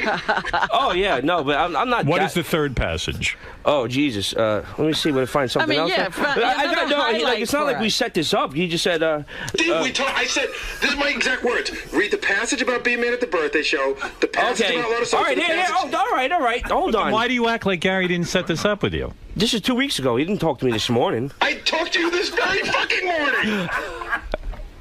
All right. Today at work was fucking crazy. Stuttering John was at Boston University chasing officials. So we have one intern at the office, Tall Jen, and me. So I'm doing the phones, taking care of Howard Stern, taking care of a guest, getting music of Howard Stern to play on the air, and whatever the fucked up Gary needs. I'm taking, which means I'm fixing all Gary's fuck-ups, I guess. I'm talking no stop from 5:30 to 11. No fucking break. Did I get a little pat on the back? A thank you? How about a nice job? I don't think so. But have I ever asked for that? No. It's just the fact that it's just a fact what I put up with every day. And I got into this, hold on. Everything I got into, what I do there, all I ever feel is like I just got there because they feel bad for me or they just want to make fun of me. So I was saying, like... You sound like, you know what? Robin's right. You sound like a dude that I'm surprised didn't go around shooting everyone. Oh, that's why I left. You're all bitter and everything. No, I'm not. I'm not bitter. It's the best time of my life. But it was so good you had to leave it? It wasn't good anymore. Oh, when did it go bad? When did it go bad? It went bad around that time with Lotus Notes. I just like... When I read your note to me on the air. Yeah, it was somewhere around there, and I just didn't feel like... I just didn't feel that anybody had my back. And I didn't feel like anybody had my bag. Pre-Lotus Notes, I was golden. Post-Lotus Notes, I was bugged. Hi, Fred. I miss you. I got to tell you, hearing you read your diary, you sound like the retarded Anne Frank. In a way, I think you're onto something. Extremely retarded, Aaron Frank. The Nazis are gumming. Do I get a thank you? No. Do I get a thank you or a pat on the back? No. Rich, you're on the air. Do I get a thank you? How fat did this guy get, man? He sounds like he's breathing bacon fat out of his nose. Yeah, he got more or less. Yeah, I'm about 30 pounds overweight. He's not that fat, but he does sound like a pool raft that's leaking. Yeah, it's the leather I'm wearing. I'm sorry. Starting to sound like Dominic. He's also. It's allergies, man. My nose is all stuffed up. My eyes are tearing. Oh no! What are you wearing? He's wearing a 1970s brown leather $18 jacket. And a Darth. He said that he's punctuating his sentences with like a big What is that shirt he's wearing, Jim? It's a Darth Vader T-shirt. I'll take it off for you. Yeah, Darth Vader T-shirt. 30th anniversary, Memorial Day weekend. You're married? Yeah, man. Wow. Yeah. She's hot, too. What a lucky lady. Yeah. She got a crush on Artie, which kind of scares me. Look at you. You got a whole sleeve She likes going. chubby guys. She likes Artie, me, chubby Alec Baldwin, chubby Don, what's his name? Dominic Barber, you're on the We're air. not Alec Baldwin chubby, girl. Let's go to Dominic. Dominic, you're on the air. Howard, forget the 1,000 for Jeff. I put up 2,000 and the limo to bring him right to the hospital. Who? Who? What is that? What is he talking about? He just ate the phone. He's listening to the 7:30 hour somewhere. Hey, Howard, one of the other promises I made Steve was that he had done a show here that didn't work out. He sort of got bummed out, so he has a new show that he wants to pitch, although I haven't spoken about what it is. Well, no, I just think, hold on. My first demo show, which everybody seemed to like, including you, thank you very much. Right. My first guest was Jodie Foster. I had Little Marty call in from the Black Pearl and the Pirates of the Caribbean. What are you talking about? He's talking about his show. My demo radio show that I did. So who cares? So who cares? Everybody seemed to like it. I think I have a great idea, and it just fell to the wayside. You interviewed Jodie Foster? Yeah, You for gotta 5 hear minutes. This. You got to hear this. We gave him a radio show to do. A demo show. A demo show. So he works on movie sets. So he met Jodie Foster and he got to interview. It was maybe the worst interview ever. Yeah, he no, didn't it wasn't. find out anything. Play it again. Let Jimmy decide for himself. He's never interviewed Jodie Foster and either of you, but I did. Give me a shot. And she knew I was doing your radio show. She knew it was going to be on your channel. She did it for me. I had no problem with that. Well, it was. Listen, Now, I know what I is this needed other work. show I know I needed work, but I think I could do a damn good show. Give me a shot. What happened with those hair plugs of yours? Oh, well, I had them taken out by a very talented doctor, Dr. Bernstein. Yeah. Because the first doctor, which I won't mention his name, he really screwed him up. This doctor took them all out, and I'm very happy. Oh, okay. Dr. Bernstein, he's in Manhattan. This motherfucker got hair plugs, and then they were so bad, he had big holes in his head. Right. And The doctor fixed it for me. I just got a couple left to go, and but Dr. Bernstein in New York, Bernstein Medical, top notch. Okay. Well, I'm what very is this? happy because I was see very. that you have a whole sleeve there now. Oh yeah, my whole back. Tattoos. You have your whole my whole back back is. done? Well, I just got tattooed on Thursday. On what? I'm doing my whole back. What is it? You look ridiculous. Oh, It's sure too I many, do. It's too many tattoos, and It's already, I'm already screwed. You know what am I going to do? I mean, that was one of our favorite things to talk about. Are you being sarcastic? No, I enjoy it. It's like sort of like a hobby. It's too much. It's What's enough. on your back now? Show us. You don't want to see my back fat. Trust me. What did you do to yourself? Oh, Let I me did. see. Lift up your shirt. Let's give Needles, my boy, a prop. Hey, no, keep those on. Keep those on. It's too much tattoos, Steve. You're not gonna like this. What do you got? What do you got on your back? What the fuck did you do? Spider-Man? Show him the front. Show him the front too. Is that Spider-Man? No, it's and like a big monster? And your tits? Well, it's if you got time, I'll show you. You look silly. Okay. Stop. Better than the Claddagh. It's enough. Yeah, where is the Claddagh? But at least it's, the guy's You know what I talented. see there? I see boredom. What do you mean? I think you're bored. I think you can't find anything to do. Yeah, give me something to do. I'm I'll telling start you, getting tattooed. you're so busy with the tattooing. If you were busy It's a hobby, man. and enjoying yourself, you wouldn't be tattooing. I like enjoy that. getting tattooed. What's so hard No, about I that? understand that, but you're going too far. It looks silly now. You look silly. Oh, look out, Okay. another beer burp. He's burped about 5 times. Give me some water, please. I didn't ask for this. What? I'm trying to help you. What? I don't know if you want to play, but if you go to Gary Preview page 2, you can either listen to the Jodie Foster interview or it was his review of The Departed that killed the show. Oh, like Listen, I got a lot of work to do, but I'm in the right fucking lane here. I got a great idea. What is your idea? I want to have like a regular douchebag guy reviewing movies, not like these pompous assholes that are reviewing movies on TV right now. All right. It's not the same. Like, I'm not that guy. Why would I want to listen to some douchebag that's Mr. Prim and Proper telling me not to go see Spider-Man when I'm going to like it because I'm a comic book guy and I want to see that movie? You don't want to hear that. You want to hear from a regular guy, and that's what I want to do. I want to have. Like, my idea was I took Radio Man to go see Monster House 3D. Took, like, a homeless guy to go see a little kid's movie. Right. I have transvestite friends that I like to go see, like, you know, an action movie. You know, saying, like, I want to take someone outside the genre of a movie and then have them go see it and then review it. It's on preview page 2 in yellow, right at the bottom. All right. I have there's a lot of different things. I have a buddy that I want to host it with, and then I have someone that's going to come in. Jimmy, you're an idea guy. What do you think of this? Well, I think I like the idea, and I think obviously you're a natural broadcaster, but I think the way to go is you review the movie loudly. You hear him breathing in the I know, theater. I have asthma. B, my nose is stuffed up from allergies, and then C, I'm fat. So what else you want? I'm saying you review the movie in the theater while it's going on in a loud voice. Okay. That could be something good. That'd be good, yeah, and laugh real loud. And breathe. Here's Steve doing his review of The Departed, which caused us to cancel the show. Oh, well, don't play Jodie Foster or anything. Go ahead. All right, I'll play that too. Hey, this is Steve Grillo on Howard 100 News. I am going to review today The Departed, directed by Martin Scorsese. This, my friends, is a sausage fest. It's got Mark Wahlberg, Matt Damon, who else is in that? Charlie Sheen, no, Martin Sheen. Scratch that, it's not that much of a sausage fest. And, Leonardo DiCaprio. Guys, if you're going out on a date, I would not bring your wife or your girlfriend because this movie is nothing but eye candy for the ladies. The script is very well written. It's very well directed by Martin Scorsese. But this is the Scorsese's version of the Irish Boston Goodfellas. It basically takes place in Boston, and Jack Nicholson plays a mobster, and he infiltrates the special forces inside the Boston Police Department. I'll let you finish. This movie is excellent. I give it 3 out of 5 potatoes. And girls, you'll enjoy it by yourselves. By me, too much cock. See you later, Steve Grillo. No, let's get back to what you had me do here. This wasn't part of the demo show I did. This is a 30-second review, All right, a 60-minute review that I wasn't allowed to have a script. Jimmy, what did you think of it? No, hold on a second. Put it this way, Jimmy, I had no script. Yeah. I wasn't allowed to practice. Oh, that wasn't scripted? Really? No, just understand something. I wasn't allowed to practice. I thought that was hilarious. They said, I go. love that review. Go, and there was the review. But that wasn't part of my radio show. I understand why they did that, because it's better to have you be a disaster than to have you be mediocre. Okay, but how about this? I'm a disaster on my own radio show.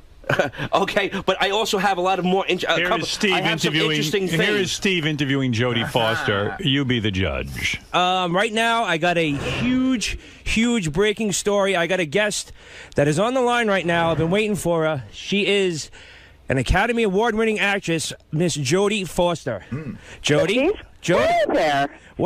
Everyone wants to know what you're wearing. What I'm wearing? I'm wearing the same outfit that I saw you when I was walking on the street.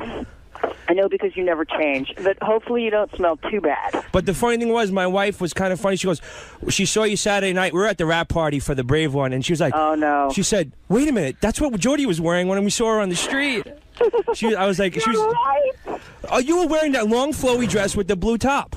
No, I actually wasn't. I was wearing something else. I wasn't wearing that. Oh, no, you're right. I was. Okay, I'm guilty. My wife couldn't stop laughing. She goes, she made fun of you and she wore the same thing. But and I was also, you might have missed my karaoke. Did you miss my karaoke? I hope you missed my karaoke. I didn't. I fortunately did not miss your karaoke, Jodie. I thought you were very good, but I think Jill outshined you a little bit. I think she did too. Well, she does it often, and I picked some tough ones. I mean, Janis Joplin's kind of hard to pick. There's a lot of screaming going on, and she's the only one that can make that work. Yeah, you pulled it off. You pulled it off, though. But can we talk about what we're working on right now? Sure. Yeah, well, we're working on the Brave One right now, and since listen to me. This is like insane what I'm listening to. But still, no one knows what the hell you're talking about. I know. You know what? Who's Jill? Listen, there's a lot of things I could explain. I understand. You're doing an interview. Listen to me. Listen to me. My first interview. You know what your problem is? You don't listen. You're right. You're 100% right. You're doing an interview. You're talking about Jill. You're talking about... No one knows what the fuck you're talking about. Karaoke all of a sudden comes in. But it was Jodie Foster. Who gives a shit? Right, but you actually made Jodie Foster not interesting, which was, I thought, difficult to do. I found it wasn't easy. I found it funny. I was the one who proposed Steve getting a show. Listen, trust me. I like everything about through my it. trial and error, you will have something to goof on. I'm worried about you. Why? A, you're overweight. Okay. B, I'm listening to your breathing. This is not good. Yeah, I have asthma. Sorry. Thirdly, with the tattoos, yeah, looks like you fell asleep somewhere drunk and little kids drew all over you. Well, not yet. Don't insult my boy Needles. He did a good job. No, listen to me. Needles, I'm sure, is a terrific tattoo artist, but you're going crazy. Even Needles would say, slow down, Steve. Well, even Needles would say it. But my mom would say that. She doesn't even know that I've gone this far. It looks like you fell asleep and kids drew all over you. Well, because it's not done yet. You mean you have to go home with long sleeve shirts on all the time? No, she knows about the sleeves. She'll know about the back. Oh. She do now. Listen to me. You want another shot with a radio show? Yeah. If Jimmy says it's okay, then I'll do it.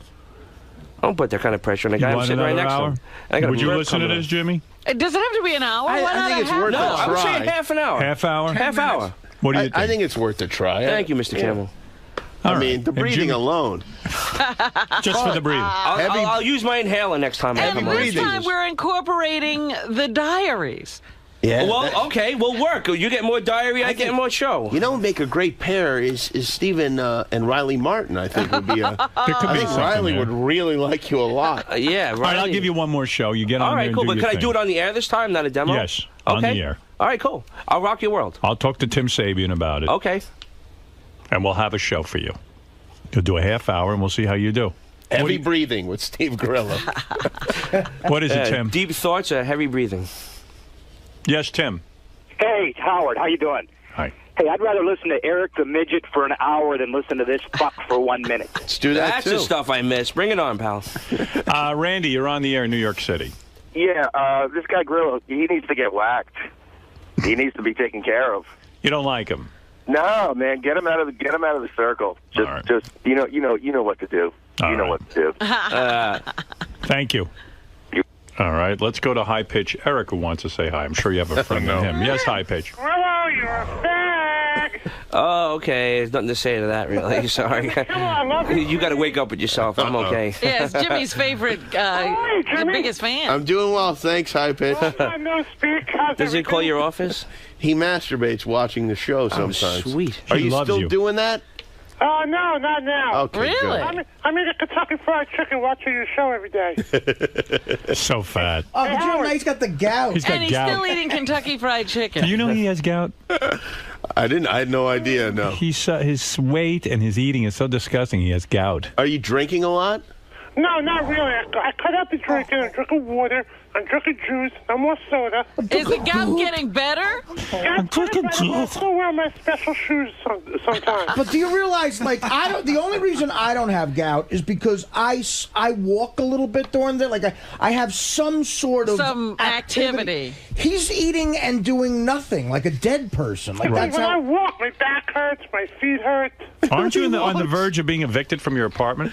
No, I'm working on that. But you're being evicted. That's why you have to work on it. No. All right. Well, thank you, High Pitch. Yes. Listen, I have a show idea for you. When is the last time you paid rent? 6 months ago. Oh, my goodness. Wow. Well, if you don't pay your I rent... have a good show idea for you. You figure if Grillo can get a show, anybody Now it's opened up the floodgates. It's a good show. How about Marianne and I do a cooking show on Sirius? Oh, I got to get out of here. All right, Gorillo, it is good seeing you. It's good seeing you. I appreciate I have no hard feelings whatever I wrote What about will you write in the diary today? I stopped writing a while ago. If you were, what would you write about today? Today was a very good day. I showed up drunk and I got fat. Howard told me it looks like little children drew all over me. My Needles is going to be very unhappy. All right, so you got a half-hour show. I want you to prepare. All right. I'm going to prepare. I'm going to come on. I got a buddy that's going to be my co-host, and I got another friend who's going to come. I got everything taken care of. Okay, it's going to be good. You're going to like it. Not too much of the co-host. Just you got to talk. Yeah. I understand, but I need someone to play off of because he's a sick, you don't. He's a sick bastard. Trust me, you want to talk. Those to him. guys interrupt too much. No, Did I got he my come in boy. with people before? I don't think so. No, I had my buddy Big Reg come in and do some stuff. I called Marty for little Marty. He wants to come on. Little Marty wants a show. All right, good. All right, listen, we'll get right on that. Yeah, right now. Steve, thank you. Thank you for reading some of the diary. Thank you, It did whet Abby. my appetite, and I'm going to give you a half-hour show. All right, cool. Steve. Yeah, what's up? Your plan worked, man. I know it did. You got a half-an-hour show. I figured I knew I had to go through the ringer to get the show. What's up, Zippy? What's going on? A whole lot of nothing. So I got it, yeah. Are you going to take some of the advice, though, that they gave you? It makes me look less fat with sunglasses. Yeah, I should, next time I come on the air, I got to take my inhaler. I didn't take my inhaler. That was the problem? Yeah, it's allergy season. My nose is stuffed up. I can't breathe. It's a bad time for me right now. Did that contribute to the burping? And No, the burping was just due to my drunkenness. That's beer-induced? Yeah, pretty much. Because you're sitting there burping next to me. Yeah, no, I'm not going to be able to watch this on the man because I'm just disgusted with the way I look. But I could always lose weight. But they're giving you a lot of life advice in there. They're trying to tell you not only how to do your show, but how to live. Does that sort of reinstigate some of those nightmares you're having? Oh, yeah. No, it's actually, it's a little better this time. I won't have nightmares about this. I'll actually try to heed what they're saying this time. I'm not as angry and stupid as I was back then. I've gotten a little older and, learned to take advice a little better. So overall, now that you have this new shot at the radio show, how are you going to go into it? What's your... I have a game plan. It's already mapped out. I already had this idea beforehand. Give me a half hour and let's see what I can do. I'd like to review a movie before it comes out, because the last time I didn't get to review a movie that, that was already out already. Like, I just went to go see a movie and I reviewed it, and I like to review a movie that no one's seen. And, so this time maybe a screening, and then just so I can give my honest opinion about something that no one's seen before, and they can take my advice and go see the movie and see if I'm on or not. All right, man. Well, good luck. Well, thank you. I could use it. Well, stay tuned. Or maybe you guys can come and follow me when I go see the movie. Yeah. All right, then. All right, bro. Thanks for coming down, man. Thank you. Hey, Oh, Jimmy. look at this. Interesting morning today. Was it? Yeah, sure, yeah. I would like trying to give advice to Hanson. You know what? Those kids don't need advice, I guess. They'll learn. They'll see. Years from now, they'll come back and they'll understand exactly what we're talking about. Like, why didn't you seem like you and Howard were like their older uncles trying to tell them that they could be getting some amazing ass right now? Well, it just makes you crazy when you know, like, at that age that you so desperately wanted sex and they had it right there at their disposal and they were not interested in it. They chose to get married and have kids. Fucking idiots. What about Grillo just sitting there burping next to you? That was pretty he's disgusting. a mess. He really is. I don't know. He couldn't have just been drunk. He had to be on something, but truly disgusting individual. As a big fan of the show, you're familiar with his history. Yes, I know a lot about Steve. How do you predict his future?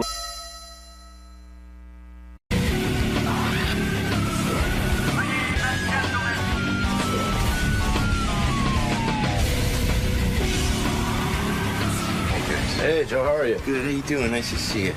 You're back. I am back. It's been so long. I had such deja vu coming through the tunnel. Good memories, good warm memories. What a man. Now he's at the new spot? Yeah. Gosh, I mean, this is like unbelievable. Good thing you didn't spend anything on the facilities here. It's like sensational, man. Long way from Jersey, baby. So what are you looking forward to talking to Howard about today? You know, it's just good to see him. He's a good guy. What you see on the air is...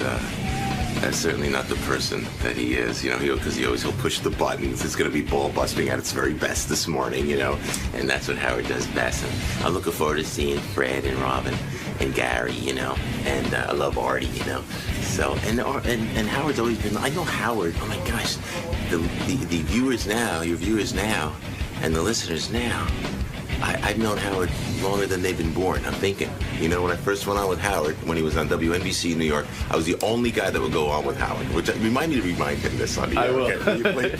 No one would go near this wacko from D.C.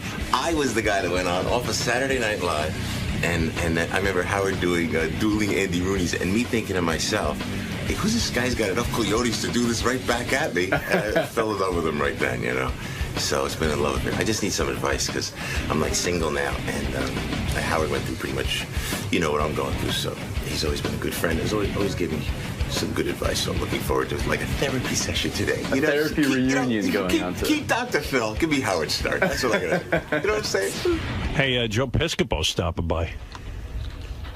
He's going through a fucking divorce too. Second one. We told him not to marry the babysitter. He didn't listen. He says I'm right now. He does. Oh, he finally realizes. Yeah, he finally realizes. I could have saved him a lot of aggravation. Haven't seen him in a while. Joe Piscopo. You know what I want to know? What? When he realized. When he realized I was right? Yeah. Yeah, but I'll tell you one thing. That wife was hot. She was. He got her best years. Look at you, Joe Piscopo. Wow. That's great. Haven't seen you in ages. You're in hiding. No kissing. I've had enough gay stuff There's today. a lot of rumors floating around. Uh-oh. Hi, Robin. People starting to think strange things of me. How are you, buddy? So good to see you, my friend. Yeah. You too, indeed. I'm sorry to hear the divorce, but I told you. Yeah. You did not. You did not. I could have saved you a lot of money. You told me to marry her. That's what you said. Really? And you know what? And we have beautiful children, and everything's great. But I said everything's great now. I tell you, I'm okay now. But last week I was in rough shape. Rough shape. I'll tell you. I said, man, you got to give me advice, Howard. I'm out there all alone now. You know. So it's like, yeah. Usually, think about it, Howard, Did you date Robin. yet? Where's Fred? Fred. I see Artie over there. Fred's behind you. Hi, Fred.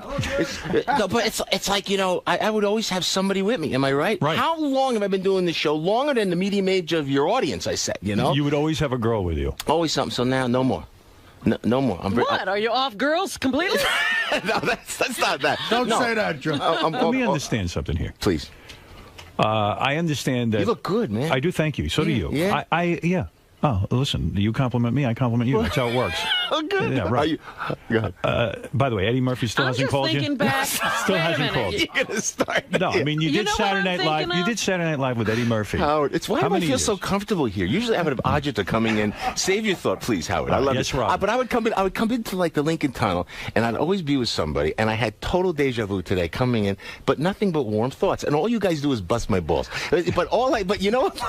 I'm only gonna say this to something. I'm coming in going, I'm going to see Howard. And I'm like happy. You know what I think? You're like an abused woman. I was like happy. The last time we saw you two together was at your New Year's Eve party. Right. Yeah. So you and Kimberly. You had a magician. That guy was wild. Wasn't he good? Oh, the mentalist. But I have to tell you guys what happened. What was his name? Like Harvey the Mentalist or something like that? It was like I don't remember, yeah. But he goes like this. He goes, and we didn't tell anybody, but Kimberly was pregnant at the time. Kimberly was pregnant at the time. And he goes like this. When he goes, oh, there's somebody who's pregnant with the initials KP. He nailed it. And we didn't say anything. And I didn't say anything to you either. Because we didn't, you want to be superstitious. You want to talk about it. I never talked to the guy. He got it. He got it. He was good. That was scary, that guy. A lot of good magic. Yeah, he's so good we don't even remember his name. Right. Guy had an ability. Where we don't is even... that guy now? But let me talk to you about it. Okay. All right. You married one of the most beautiful women I ever saw. You sang songs for her. You wrote songs. Where for are my her? residuals? I just said all the time. Look at Howard's looking. Here's your song. Howard. What? You really don't want to hear it, do you? I don't. Oh, wow. Really? No, that's okay. Kimberly. They say it's so wrong, but it's got to be right. You don't play this anymore. Now I'm all alone walking down the street in the night. I said, when did you know things were going bad? Well, we can't talk about it. I have my lawyer like in here. I know because today I think is the day you get your official divorce. I don't know, something like that. It's like you got wiped out in your first divorce. I remember you paid a lot of money. No, actually, Howard, you know what? I think we could talk about it. And love, by the way, that woman, the mother. Yeah, you wish you stayed married to her. You know what? Do you? I want to say he doesn't wish that. Well, you got to tell me. There is an adage, and people say you should never leave your first wife. I mean, Joey's mom is a classy, wonderful lady with a lot of character, and I love her dearly. To this day, great. And we see each other. Get along? Yeah, and we see her. We go see Joey. Joey, my son, is here today. He's like a big off-Broadway actor now. He's a great talent. Yeah. So she comes over and we hang out, and it's really great. But you know what? It's something that happens in life. Thank God it happened when I wasn't 75. You know what I mean? But are you talking to Kimberly now? We went to the movies. We saw Shrek back just the other day with the 2 kids. We have 3 of the most beautiful children in the world. So it's amicable. Yeah, and you know what? So what went wrong? I mean, what happened? Was the sex bad? Was the you know, I can't talk about it, but I mean, I can't talk about it, but whose fault was it? You know what? Joe's. What do you? It's Howard. Isn't it true that you always were a coxman and a ladies' man? Oh, really? And I mean, was I? Yeah, I mean, and you know, it must have been weird. Did Kimberly's father go nuts because he was the guy? He was against you marrying her. She was your babysitter. Part of the evil forces. I mean, he was the evil forces you sang about in the song. So now, see, I don't like. I said to Howard TV, I said I don't need Dr. Phil because I got Howard this morning. Are you going to be okay financially?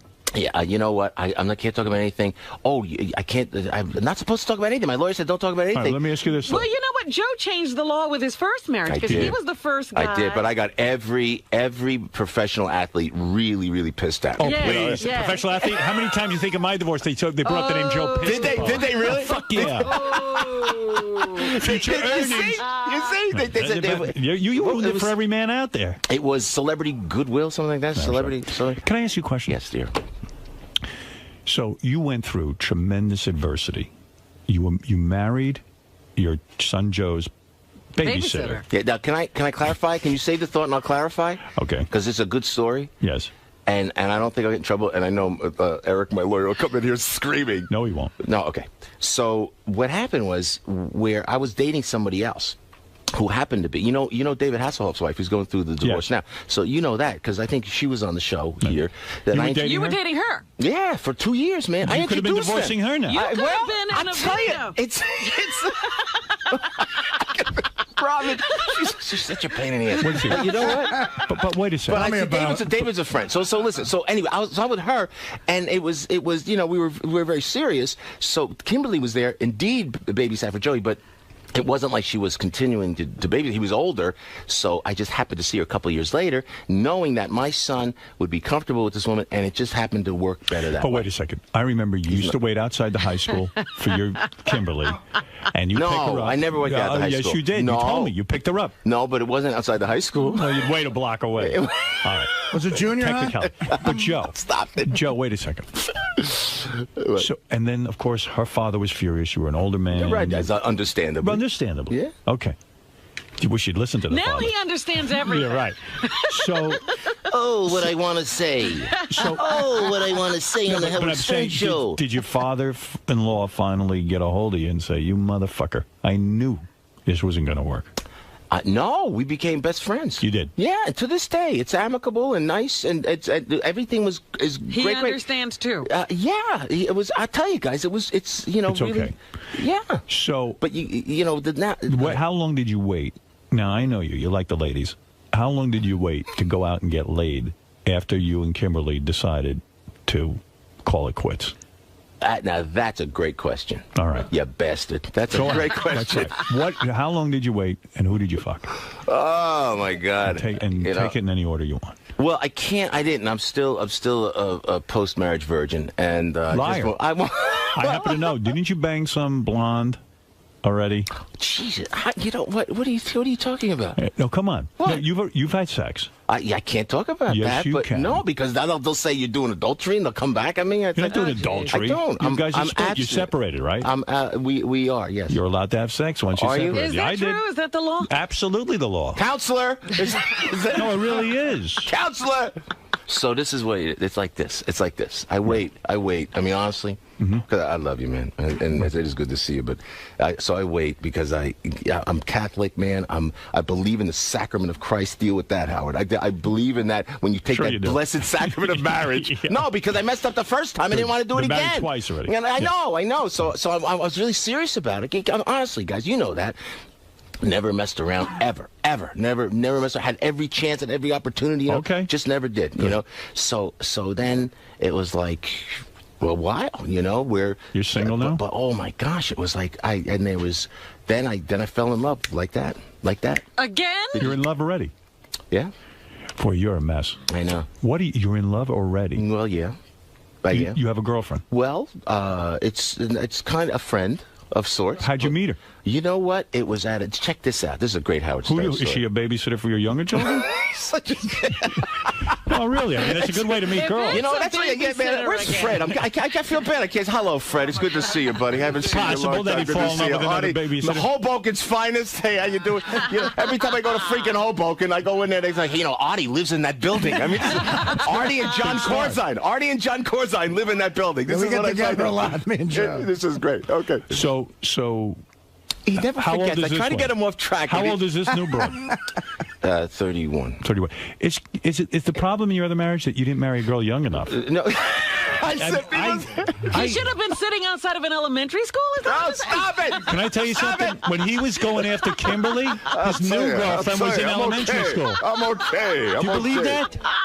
You didn't go young enough. I knew it. You know what? When I saw you New Year's Eve, always say what they always. I saw you New Year's Eve, and I knew you were breaking up. You did? I'll tell you why. Why? Kimberly's a beautiful girl. Don't get me wrong. But she'd gotten older. And she was an adult. I said to myself, I don't think Joe's still attracted to her the way he used to be. Right. You like young girls. You know what, Howard? And I look at you after all the busting my chops on your show, and then I see Howard, and I see you with Beth, gorgeous and wonderful and warm, and I turn, and behind Beth's back, Robin, I go like this. He's always busting my chops. I go like this. I go, how old is she? Like that. And he goes 30. I say, get the head out of here. 30 years old. She was 19 for crying out loud at that time. She's 34. No, is she 34 now? Yeah. Oh, she's 34 now? Or she lies about that's her age. age appropriate. But they always say, did the age difference between, you know, my wife and I break up the marriage? And I say, generally, because I don't date women over 29. I know. But am I right in a way, in a sense that you were very attracted to a young woman? You married a woman who hadn't grown up yet, hadn't developed into the woman she would be. No, that was. And you probably didn't like who she turned out. No. She's the mother of my children, and nothing. I will treat always with the greatest respect. And you know, she loves you, and she's doing great. Right. And She's a beautiful woman. And I wish her only the best. And it's going to be great. Does she have a boyfriend? It's going to be. Yes, she does. Yeah. And you have a girlfriend already. Well, no, I'm not. How was it banging women? How many women did you bang between now? How long before? And the new girlfriend. How many did you get? You're hooked up, and how many? So let me tell you what happens. So I wait and I wait, right? And I wait because I really say, I wait, and you think maybe it's going to happen. How long is wait and wait and wait? Well, 3 weeks? Be honest. No, how long did you wait? Probably the next day. Did you ever mess around? Did you ever mess around, Allison? Oh, cheat on Allison? Yeah. Absolutely not. Yeah, you never did, right? Never. Yeah. No, that's not me. And everything's okay now with her. Yeah, I mean, look, we're not married anymore. There are feelings, but we are friendly, and we speak to one another. But you don't talk advice. Don't you love to discuss advice? We talk about the kids all the time. Yeah, well, that you always will. And look, I love the sacrament, and Catholic Church, and all that, but I had to get laid. You had to get out of there. Yeah, I had to get my ass laid. I love it all. I do. I love it all. Let me understand something. So how many weeks do you wait before you get some really good pussy? Oh, Howard, why don't you just put it a little more bluntly than that? Oh, my gracious. Come on, I'm being gross. Welcome to Satellite. I know. It's good they didn't spend any money on the studio either. Oh, my God. Before you start dating, honestly, how long did you wait? Well, you know, it had to be, it was a while. It was like months and months. And even now, and even to this day, I'm holding myself out until... months and months? Really, honestly? I was told not to say... Where are you living? Where's the bachelor pad? I waited 11 minutes. Where's the... Did you? I know. Did you? Oh, yeah. He banged on his lawyer's desk. I've been married a long time. But tell me this. So tell me this. I'm not going to be alone. Because you know what was so good? What was good that you did? You everything was pretty much cleaned up when you went in, right? When you finished up, everything was cleaned up, and that was very, very smart. But was there a point where you said, "Okay, baby, that's it"? You hugged, you kissed, and then you had some broad in the closet. Is that what you did? No. It was very complicated that way. I mean, can you tell me? Can you help me? I'm looking for help. Howard, I know you're 20. I've never asked this question. Was there an official point at which you are out of the marriage, but the marriage was not over, and you were banging other women? No, when we were separated. Now he sounds like me stuttering. That you'd announced a separation. Yes. As soon as that announcement was made. 11 minutes later, I called someone. Did you really? That's that right. you had your eye on. Hey, and let me tell you what good husbands we were. What good husbands we were. Yeah, let's hear how great we are. Did you not? No. Yeah, let's make up some lies. Because no one else. Yeah. Listen. I sat in my basement for 20 years. Okay, go ahead. Yeah, how great were you? No, because didn't you clock? There were girls that you... Stop with the sound effects, please. Didn't you clock like women that you met? You said, well, that would be like the one that I remember. I saw her, you know, but I was married and I was with children, and there was no way I was going there. But in your mind, you're going, Oh man, that is like, I mean, just was one was. It's the curse of having a penis. Whatever it is, Right. you know. I thought it was being Italian, but I don't know. Were you at the point like where you were just jacking off all the time? No, stop. No, come on, stop. be honest. No. You never jerk off? No, never. Liar. I don't have sex. I'm abstinent. I believe in it. Come on. I believe don't in jerk it. And off? stop with the sound effect. Listen, you're not going to be governor of New Jersey. You can tell people you jerk off. Yeah, he was going to be a politician for a while. No, honey, you ain't going to be no governor of New Jersey. That might get me elected. Are you kidding me? Yeah, you're not with your past. You kidding me? You can't date the babysitter and become governor. But you have to understand. I know. But What were you thinking? No, you have to understand that it's always the children first. I know you feel the same way. I do. So to answer your question, this was so funny because it was in Atlantic City, and then this. I mean, magnificent, and I guess I could be frank on this show, but magnificent. I mean, woman that what she's doing with freaking me is that. But she's that. You know what? I had to pick up my daughter that day. Go ahead. I walked. And I was not with her. I said, she goes, and she came on to me, and I could have done it. Like you said, I was separated, so legally we should have done it. Strong. You know what I did? I said, look, I had to pick up my daughter, and that is the precedent. There's just no contest. You are some father. No, you're the same way. You're a good man. You're the same way, man. Yeah, absolutely. I would pick up my daughter and then bang some girl afterwards. I was just thinking of you on that plane coming back from California, hitting on the reporter while your kids were sitting there. She was hitting on me. I did nothing. She sat down next to me. I told the kids to scram. But the kids were on the kids were right there. No, you can't. Matter of fact, I won't bring any girls around now. The children now. It's not right. It's too early. It's way too early. How old are your kids? The little ones. 8, 4, and 2 at my age. But Howard, why'd you have a 2-year-old? What are you doing? Well, that was gorgeous. Yeah, not that long ago. Brian, you're on the air. No, and I love it. What's up, guys? I just Joe, I ran into you about a week ago at that Anheuser-Busch party in Philly. Yeah, that was great, man. How you doing? Good. Howard, he was with a hot blonde. They were canoodling like two. Canoodling. Did we look in love? Let me ask you that. Did you see the look of love in her eyes? That's what I should ask. You definitely should. Joe still looks good. There's no question. He's in shape. You know, he's about what are you, about 5'4", Joe? Yeah. Is the girl tall? Is that what you're I might have saying? been the only guy that recognized him in the whole place. So you see how far his career has gone down. Why are you who's this guy now? This is Brian. Doing Brian? material. I don't know. I picked up the phone. I'm a 20-year fan. Yeah. All right. You know what? No, I'm 6'1". Thanks. He's but a tall man. Howard, you're on the air. This is Howard. Hey now.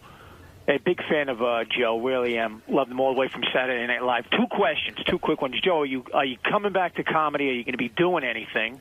I just got back from Vegas, played the Las Vegas Hilton, and we went in, and by the grace of God, everything worked great. And I don't know how I got here, man. I go out with jazz musicians. So I go out with Vincent Falcone, who worked with Frank Sinatra all those years. Right. I put like a sextet on stage, and I do the comedy. Half the show's comedy, but we lay into some of the Frank Sinatra music, and it works out great. Now we're going to resorts down in Atlantic City all of July. We're down there, so we're having a blast. And at the Arts Factory Theater. And at joepiscopo.com you have now. And you know what? You can check out where we are. Howard, I go out, and it's amazing. And I work hard. I'm in the blue-collar show business, baby. I don't drive my limo. I don't have a limo take me up in the elevator and then step out into this beautiful studio. I sweat on stage, brother. You are a road comic. I am actually. I'm actually in the blue-collar show business, and I sweat on stage. I become the Wayne Newton of comedy, baby. I'll tell you what.